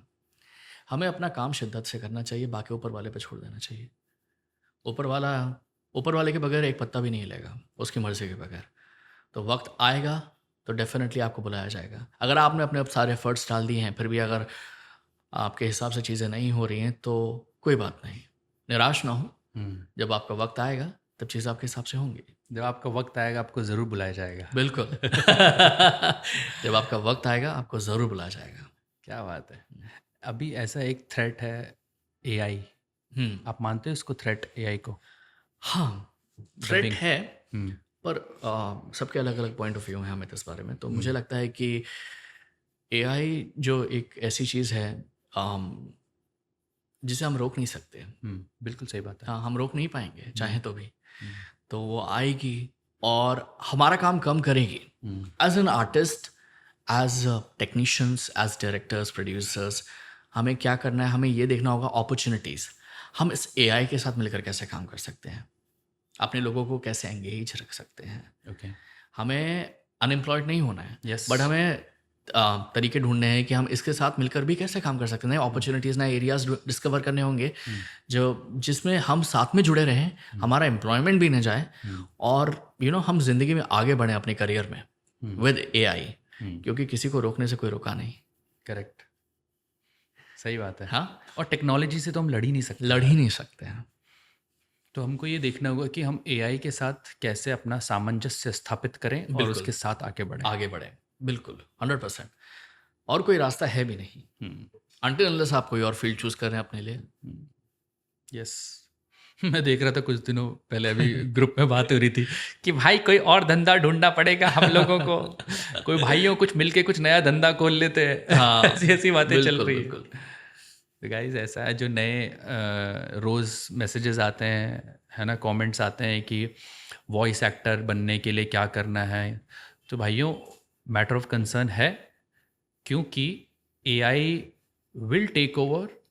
कुछ काम तो टेक ओवर कर ही लेगा, कुछ ऑलरेडी कर लिए हैं उसने, IVRs वगैरह या जो कॉर्पोरेट AVs वगैरह।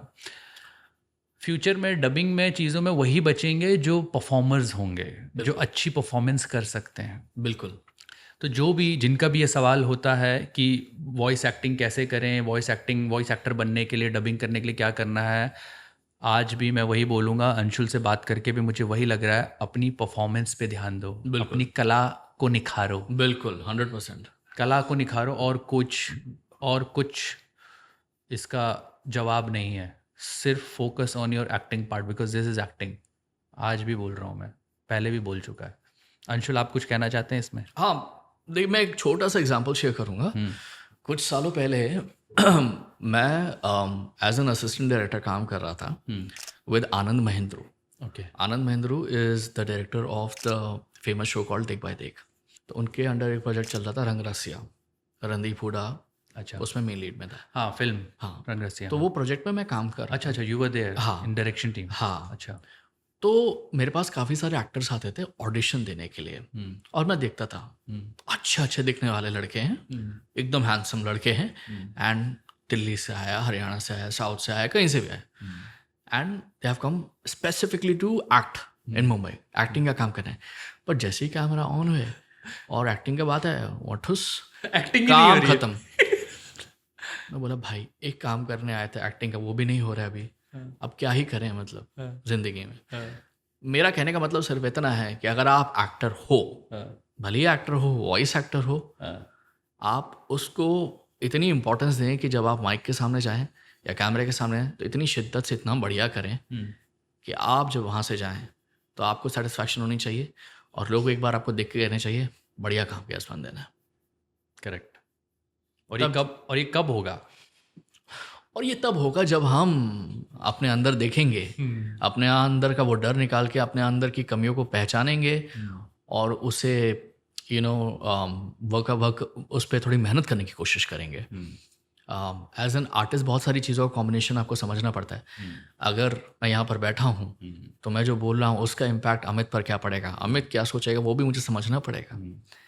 तो आपको 2 पॉइंट ऑफ व्यू होना बहुत ज़रूरी है एज एन आर्टिस्ट। बहुत बढ़िया बात बोली। हाँ, तो क्योंकि एक आर्टिस्ट को इतना सजग और इतना एक्टिवेट करना पड़ता है अपने आप को। बिल्कुल।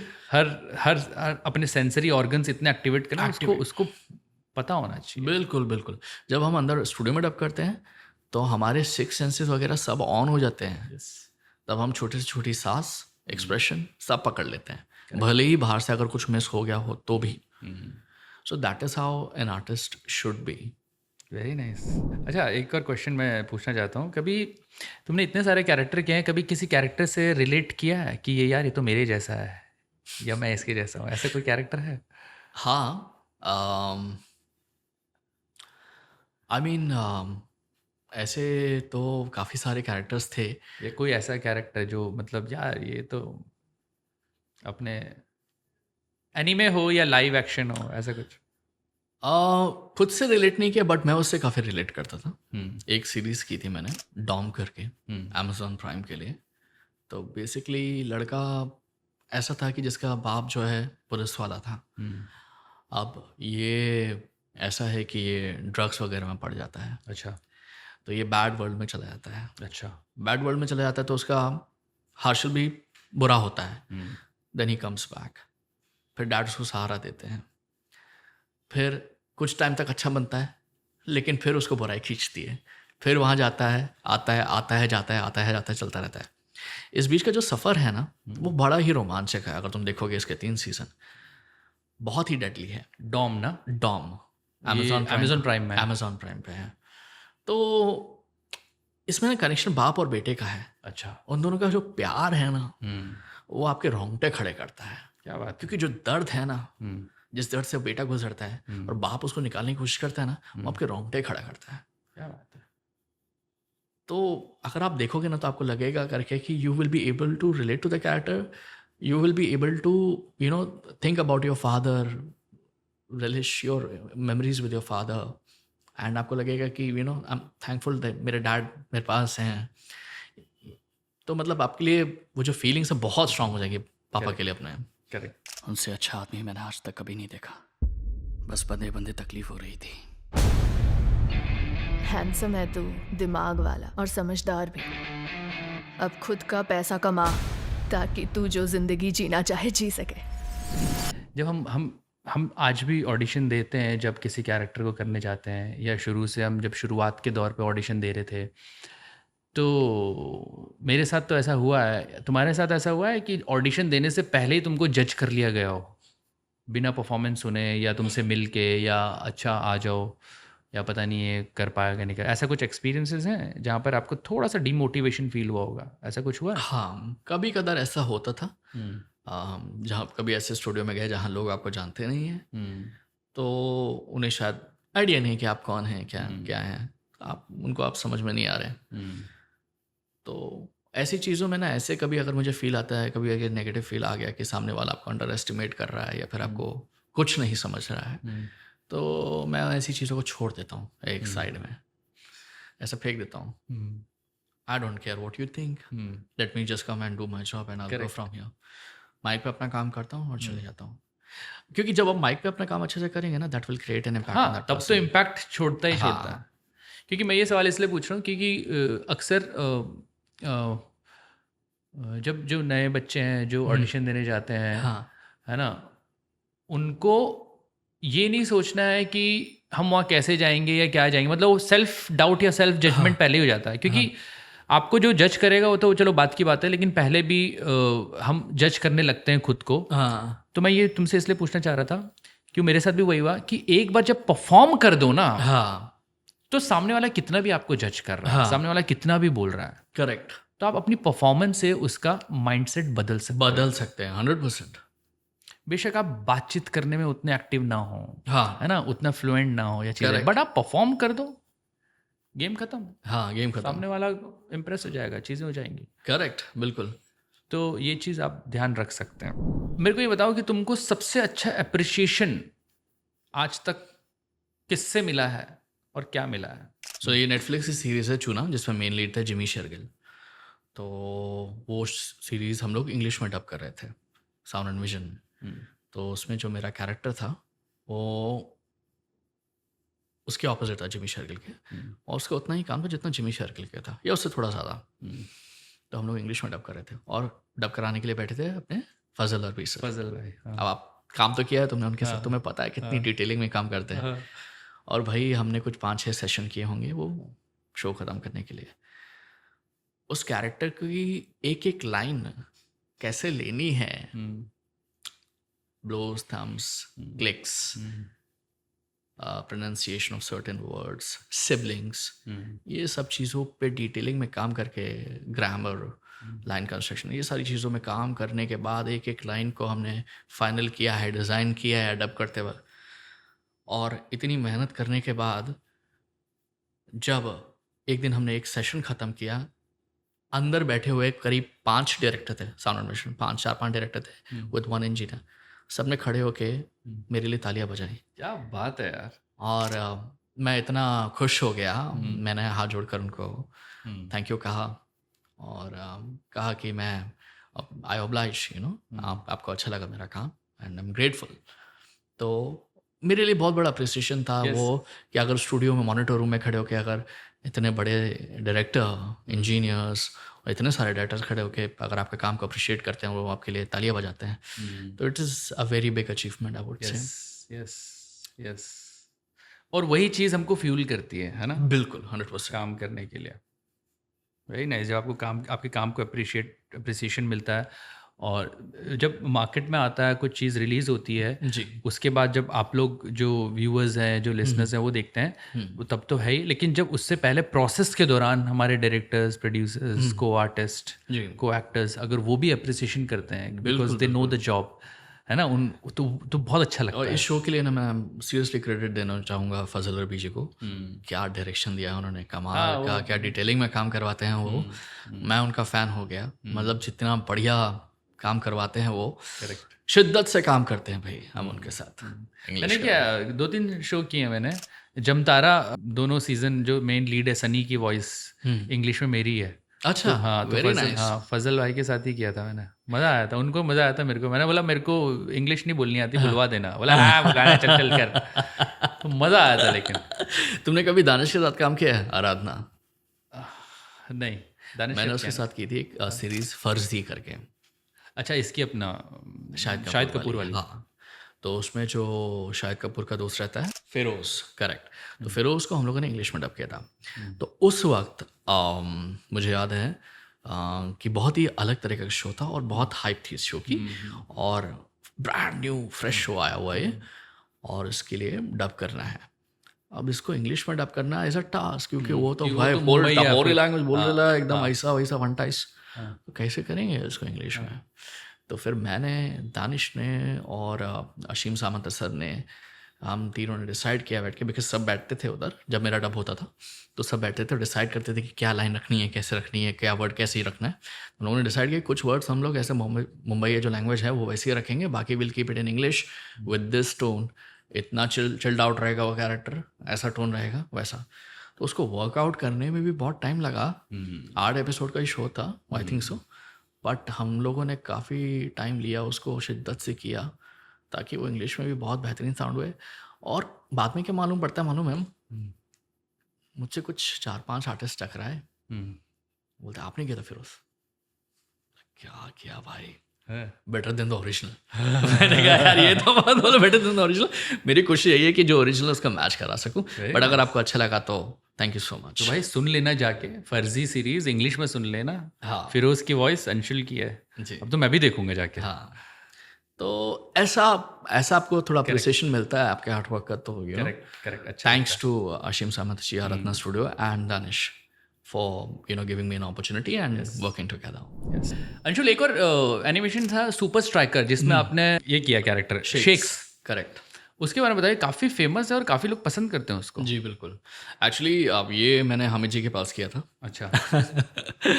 तो हमारे प्यारे डायरेक्टर सुधीर रेवाड़ी जी ने अरे वाह। इसको डायरेक्शन दिया है और काफ़ी चैलेंजिंग कैरेक्टर था उस टाइम। थोड़ा सा कई सालों पहले की बात है थोड़ी, तो वॉइस इतनी मैच्योर नहीं थी, बट थोड़ा सा कैरेक्टर में मैच्योरनेस चाहिए हाँ थी। तो थोड़ा पुश मिला मुझे डायरेक्टर की तरफ से आवाज़ को थोड़ा हल्का बेस डालने का और फिर परफॉर्म करने के लिए। चैलेंजिंग था बिकॉज तुम्हें तो पता ही है कि सुधीर रेवाड़ी जी एकदम परफेक्शनिस्ट हैं। हर एक not even a reaction can go wrong under his direction. तो उन्होंने एक एक चीज़ मुझसे बारीकी में काम करवा के निकलवाई और बहुत सारे लोगों से सीखा मैंने परफेक्शनिस्ट या फिर चीज़ों को डिटेलिंग में कैसे करना है। तो उनमें से एक वो भी हैं, तो उनके साथ काम किया, डांट भी खाई थोड़ी बहुत। और नहीं, बहुत बढ़िया काम कराते हैं वो। हाँ, बहुत बढ़िया काम कराते हैं।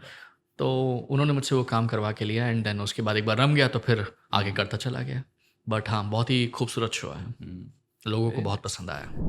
अभी मैं कुछ ऐसे शोज़ की बात करता हूँ, 2-3 शोज़ मैंने लिखे हैं, जैसे टाइटन डीसी नेटफ्लिक्स में आता है, बीस्ट बॉय आपने किया। जी जी। वो कैरेक्टर कैसा करने में कैसा लगा? काफ़ी अतरंगी सा है वो। काफ़ी अतरंगी सा है, काफ़ी अतरंगी सा है, थोड़ा फुल ऑफ लाइफ है, फुल ऑफ लाइफ है, कॉमेडी करता है, चार्मिंग है आई वुड से। तो उसको वैसी ही चार्मिंग वॉइस की भी ज़रूरत थी।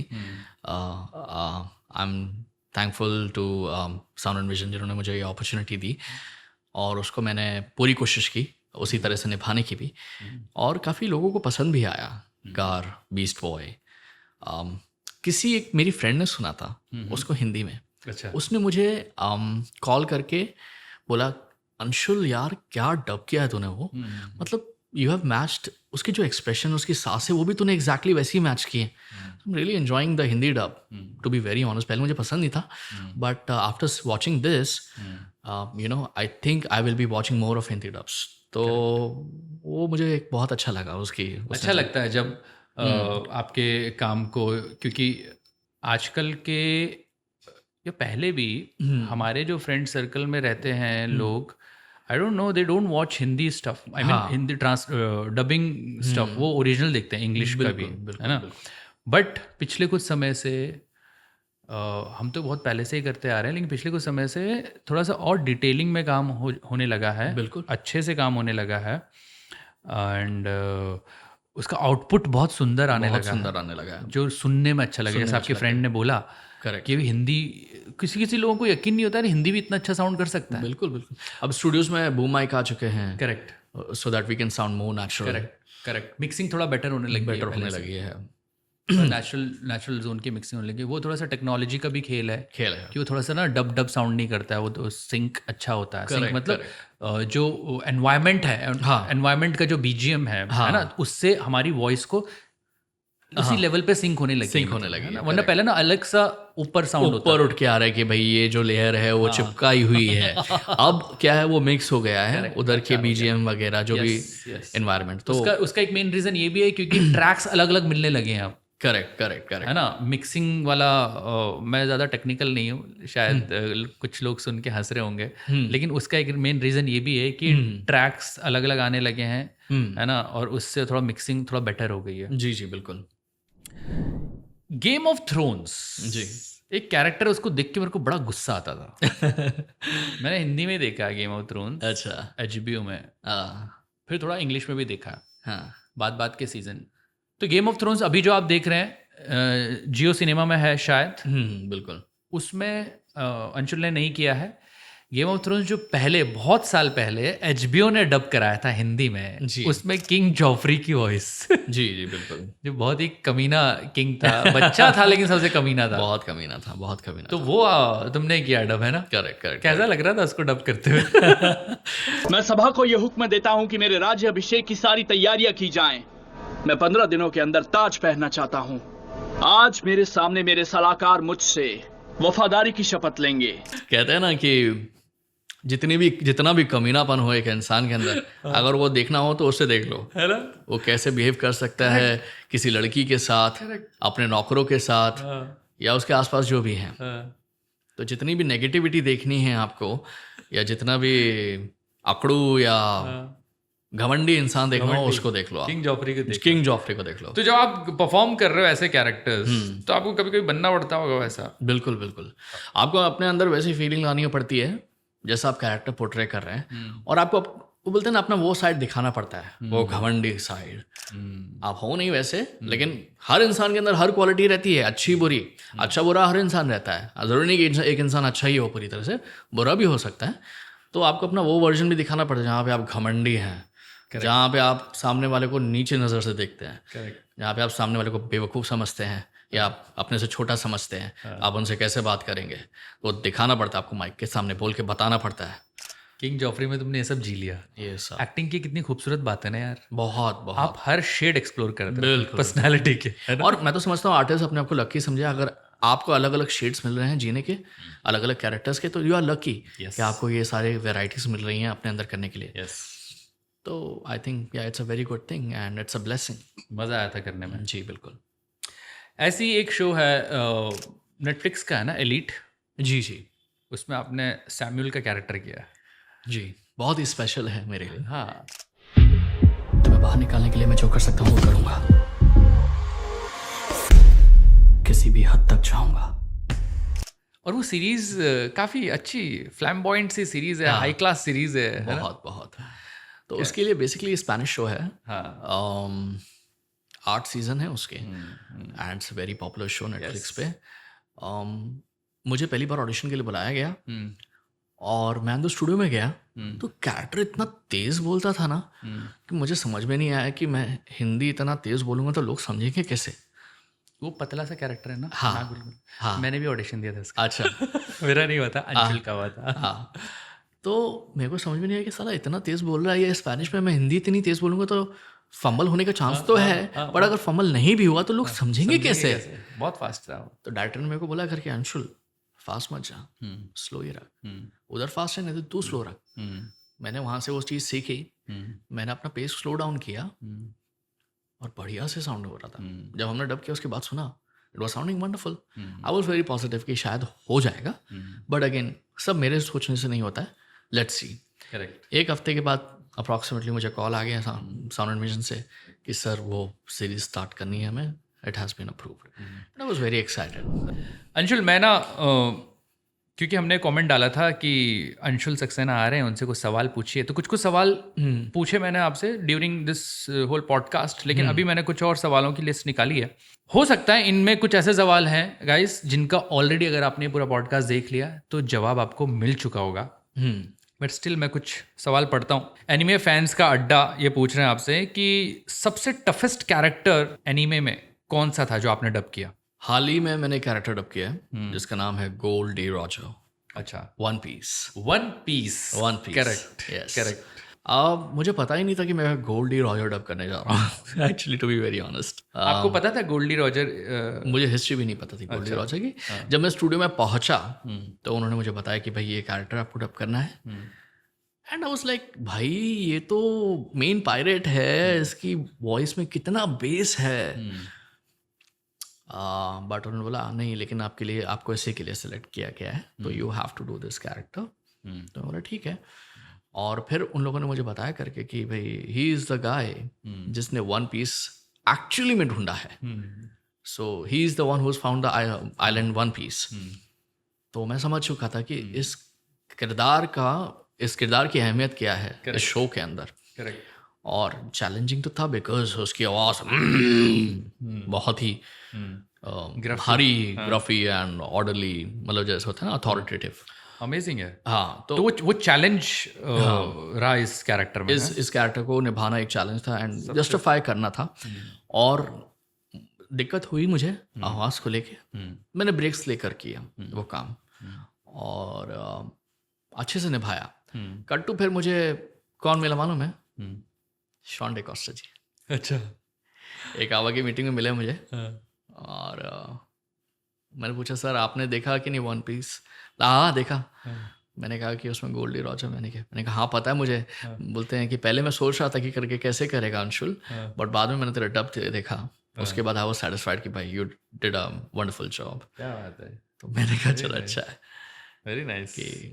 हाँ, सबसे टफेस्ट कैरेक्टर रहा, वो चैलेंजिंग रहा, उसके बाद अप्रिसिएशन मिलना, हाँ। वो भी ऐसा लगता है चलो भाई जो काम किया वो ठीक से पहुंच हो गया। गया। नीली शेयर 3412 पूछते हैं कि which character from Idaten Jump do you like the most and also do you think it should air on TV once again? I think it should air on TV once again because it was one of the first few animes जो India में आया था जिसने popularity gain की। जो मैंने character जो मैंने प्ले किया था शो योमैटो, आई थिंक वो थोड़ा बड़ा हो जाए तो उसको और भी करने में मज़ा आएगा फिर से। करेक्ट। aman.gaming1345 पूछते हैं कि अंशुल सर से पूछिए कि ट्रंक को डबिंग करते हुए कभी सोर थ्रोट हुआ था? अभी तक तो नहीं हुआ है, touch wood. Good, very good. तो मिल गया जवाब। अमन गेमिंग। निमेश बागुल 259 पूछते हैं कि अंशुल सर आप कितने प्रकार की वॉइस निकाल सकते हैं? मैंने खुद काउंट नहीं किया, बट मैं जो भी सामने वाले कैरेक्टर की आवाज़ रहती है उसके क्लोज जाने की कोशिश करता हूँ बस। नाइस। एडम गेमिंग का एक सवाल है कि आपकी वॉइस को किसी ने कहा है कि ये डबिंग बेकार है? डबिंग बेकार नहीं कहेंगे, ये कहा है कि वो कैरेक्टर नहीं जम रहा। बिल्कुल, है ना? ये तो किसी ने अभी तक नहीं कहा कि डबिंग बेकार है, डबिंग बेकार है but, तो खैर- वो कैरेक्टर पे आपकी आवाज़ नहीं जा रही है, ये सब मैंने सुना है। अभी तो बस इतना ही। वंश सेंसिव आईटी पूछते हैं कि sir please ask Anshul Saxena sir how he manages to dub so many characters, so many anime characters, hats off and love you so much. Thank you so much, love you too. How you manage to do all this characters? It's just my passion. और बाकी मेरे calendar में सारे schedule लगता हूँ मैं। अच्छा, एक और है अल्पना पाल 7315। सर आप कमाल हो, मैं भी डब आर्टिस्ट बनना चाहता हूँ, उसके लिए क्या करना पड़ेगा? प्लीज स्टेप बाय स्टेप बताइए और कुछ टिप्स और ट्रिक्स भी दीजिए। Step by step. अगर आपने पूरा सुना होगा पॉडकास्ट तो अंशुल ने शुरू में शेयर किया है, सबसे शुरू में शेयर किया है कि आप डबिंग आर्टिस्ट बनने के लिए आपको क्या क्या प्रिपरेशन करनी चाहिए, कैसे कैसे करना चाहिए, तो आपको पता चल गया होगा। और step by step tricks and कुछ टिप्स और ट्रिक्स हैं क्या? अगर मैं तो इस मामले में सिर्फ यही कहना चाहूँगा कि आप विचार एंड वाइब्स को सब्सक्राइब कीजिए, फॉलो कीजिए, अमित देवेंडे को फॉलो कीजिए, अमित से सीखिए कि वो कैसे उन्होंने अपनी जर्नी शुरू की या कैसे स्ट्रगल किया, और as an artist, as an aspiring artist आपको क्या क्या करना चाहिए। ये पॉडकास्ट, ये एपिसोड में तो काफ़ी सारे मैंने अपनी जर्नी के बारे में शेयर किए, बट अगर आप किसी से पर्सनली बात करना चाहती हैं तो विचार एंड वाइब से कनेक्ट कीजिए। आप जैसे जितने भी एस्पायरिंग आर्टिस्ट हैं, विचार एंड वाइब से कनेक्ट कीजिए, उस चैनल को सब्सक्राइब कीजिए, अपने क्वेश्चंस उनके कमेंट सेक्शन में डालिए, उन्हें मैसेज कीजिए ताकि वो उन सवालों के जवाब दे सकें और आपको आगे का रास्ता मिल सके। थैंक यू सो मच ये बोलने के लिए यार अंशुल। और एक बात बहुत सही बोली आपने, विचार एंड वाइब्स में हमने जितने भी पॉडकास्ट किए हैं ना, जैसे ये भी काफ़ी एनरिचिंग है, पिछले भी कुछ किए हैं। अगर आप सब देखेंगे ना तो आपको जो भी एस्पायरिंग वॉइस आर्टिस्ट है या कोई एक्टर भी है तो उसको ज़्यादा पर्सपेक्टिव मिलेगा। लेकिन बट वॉइस आर्टिस्ट है जो वॉइस से रिलेटेड काम करना चाहते हैं, उनको काफ़ी कुछ सीखने को मिलेगा इन पॉडकास्ट से। ये बिल्कुल सही बात बोली कि अगर ये पॉडकास्ट देखोगे तुम तो तुम्हें बहुत सारी चीज़ें पता चलेंगे। एक निखिल धीमान 8989 पूछते हैं कि what is the difference between dubbing for anime and dubbing for movies? Basically difference it's all about ये कंटेंट क्या है, वो कंटेंट क्या है। अगर आप एक लाइव मूवी डब कर रहे हैं तो वो कैरेक्टर, वो फील अलग होगा, माइक से उतना डिस्टेंस होगा, उतना नेचुरल आप साउंड करेंगे। अगर आप एनिमे कर रहे हैं तो डिपेंड करता है कि आप किस तरह का कैरेक्टर डब कर रहे हैं। बेसिकली क्या वो शांत है, सटल है, या वो अग्रेसिव है। तो एनिमे मतलब ये नहीं कि आपका एनिमेटेड साउंड करना है, बट अगेन थोड़ा सा एफर्ट ज़्यादा हो जाते हैं बिकॉज इट्स एनिमे। लाइव में you have to keep it very natural, so that is the only thing. तो गाइज़ आप लोगों के बहुत सारे लोगों के सवाल थे। हमने मोरलेस जितने भी सवाल आप लोगों ने पूछे हैं, बेशक मैंने आपका नाम ना लिया हो, लेकिन अंशुल से जो आप पूछना चाहते थे इस पूरे पॉडकास्ट में वो सब कुछ कवर हो चुका है। और जो नहीं हुआ था मैंने अलग से वो पूछ लिए हैं सवाल। तो आई होप आप लोगों ने जो सवाल पूछे होंगे उनका जवाब आपको अंशुल के पॉडकास्ट से मिल गया होगा, और जो आपने नहीं भी पूछा वो भी आपको बहुत सारी चीज़ें पता चली होंगी आज के पॉडकास्ट में। Anshul, thank you so much. Thank you so much अपना टाइम निकालने के लिए, माय प्लेजर। यहाँ आने के लिए। जाते जाते कुछ कुछ विचारन वाइब्स की जनता को आपने थोड़ा देर पहले उनको बोला जो सीखना चाहते हैं, जो विचारन वाइब्स फॉलो करते हैं, जो हमको हमारे हर पॉडकास्ट सुन रहे हैं, उनको कुछ आप बोलना चाहेंगे? मैं सिर्फ आपसे यही कहना चाहूँगा कि अगर आप एक रियल आर्टिस्ट हैं, अगर आपको लगता है कि आपके अंदर भी एक कलाकार है, तो उस कलाकार को जगाइए, विचार एंड वाइब्स को फॉलो कीजिए, सब्सक्राइब कीजिए, अमित द्विवेदी से कनेक्ट कीजिए और जानिए उनकी जर्नी के बारे में, जो हर किसी की जर्नी के बारे में जानते हैं। Thank you so much Anshul आने के लिए, और हम लोग ये छोटा सा तोहफा देते हैं विचार एंड वाइब्स में जो गेस्ट आता है। Thank you so much. Thank you guys. Thank you. ये ब्लूटूथ है। हाँ, अच्छा, ये सिर्फ शो पीस नहीं है। अच्छा, okay, so you can connect it to your phone and play the music. Very beautiful, this is very cute. या thank you Amit Dwivedi for having me here. It's my pleasure to be here and जितना भी thanks कहूँ उतना कम है। And मैं आप सबसे गुजारिश करूँगा कि प्लीज़ सपोर्ट विचार एंड वाइब्स, सब्सक्राइब, फॉलो कीजिए, ज़्यादा से ज़्यादा कमेंट्स डालिए, अपने क्वेश्चंस कमेंट बॉक्स में डालिए, लोगों तक फैलाइए, शेयर कीजिए, ताकि हम सब आगे बढ़ें। Thank you so much Anshul. Pleasure is mine end of my team, जो आपने इतना अपना कीमती समय निकाला, हमको दिया, विचार एंड वाइब्स में अपनी वाइब्स क्रिएट की, अपने विचार व्यक्त किए। Thank you. I am sure आप लोगों को भी ये पॉडकास्ट काफ़ी एनरिचिंग लगा होगा। आप इसको पूरा सुनिएगा शुरू से अंत तक, सिर्फ अपने क्वेश्चंस में जाकर मत क्लिक कीजिएगा और कमेंट में बताइएगा कौन सा सेगमेंट आपको सबसे अच्छा लगा। और कुछ सवाल पूछने होंगे अंशुल से आपको तो पूछिए, हम दोबारा अपनी वाइब क्रिएट करेंगे। 100%। ये पॉडकास्ट सुनने के लिए थैंक यू सो मच।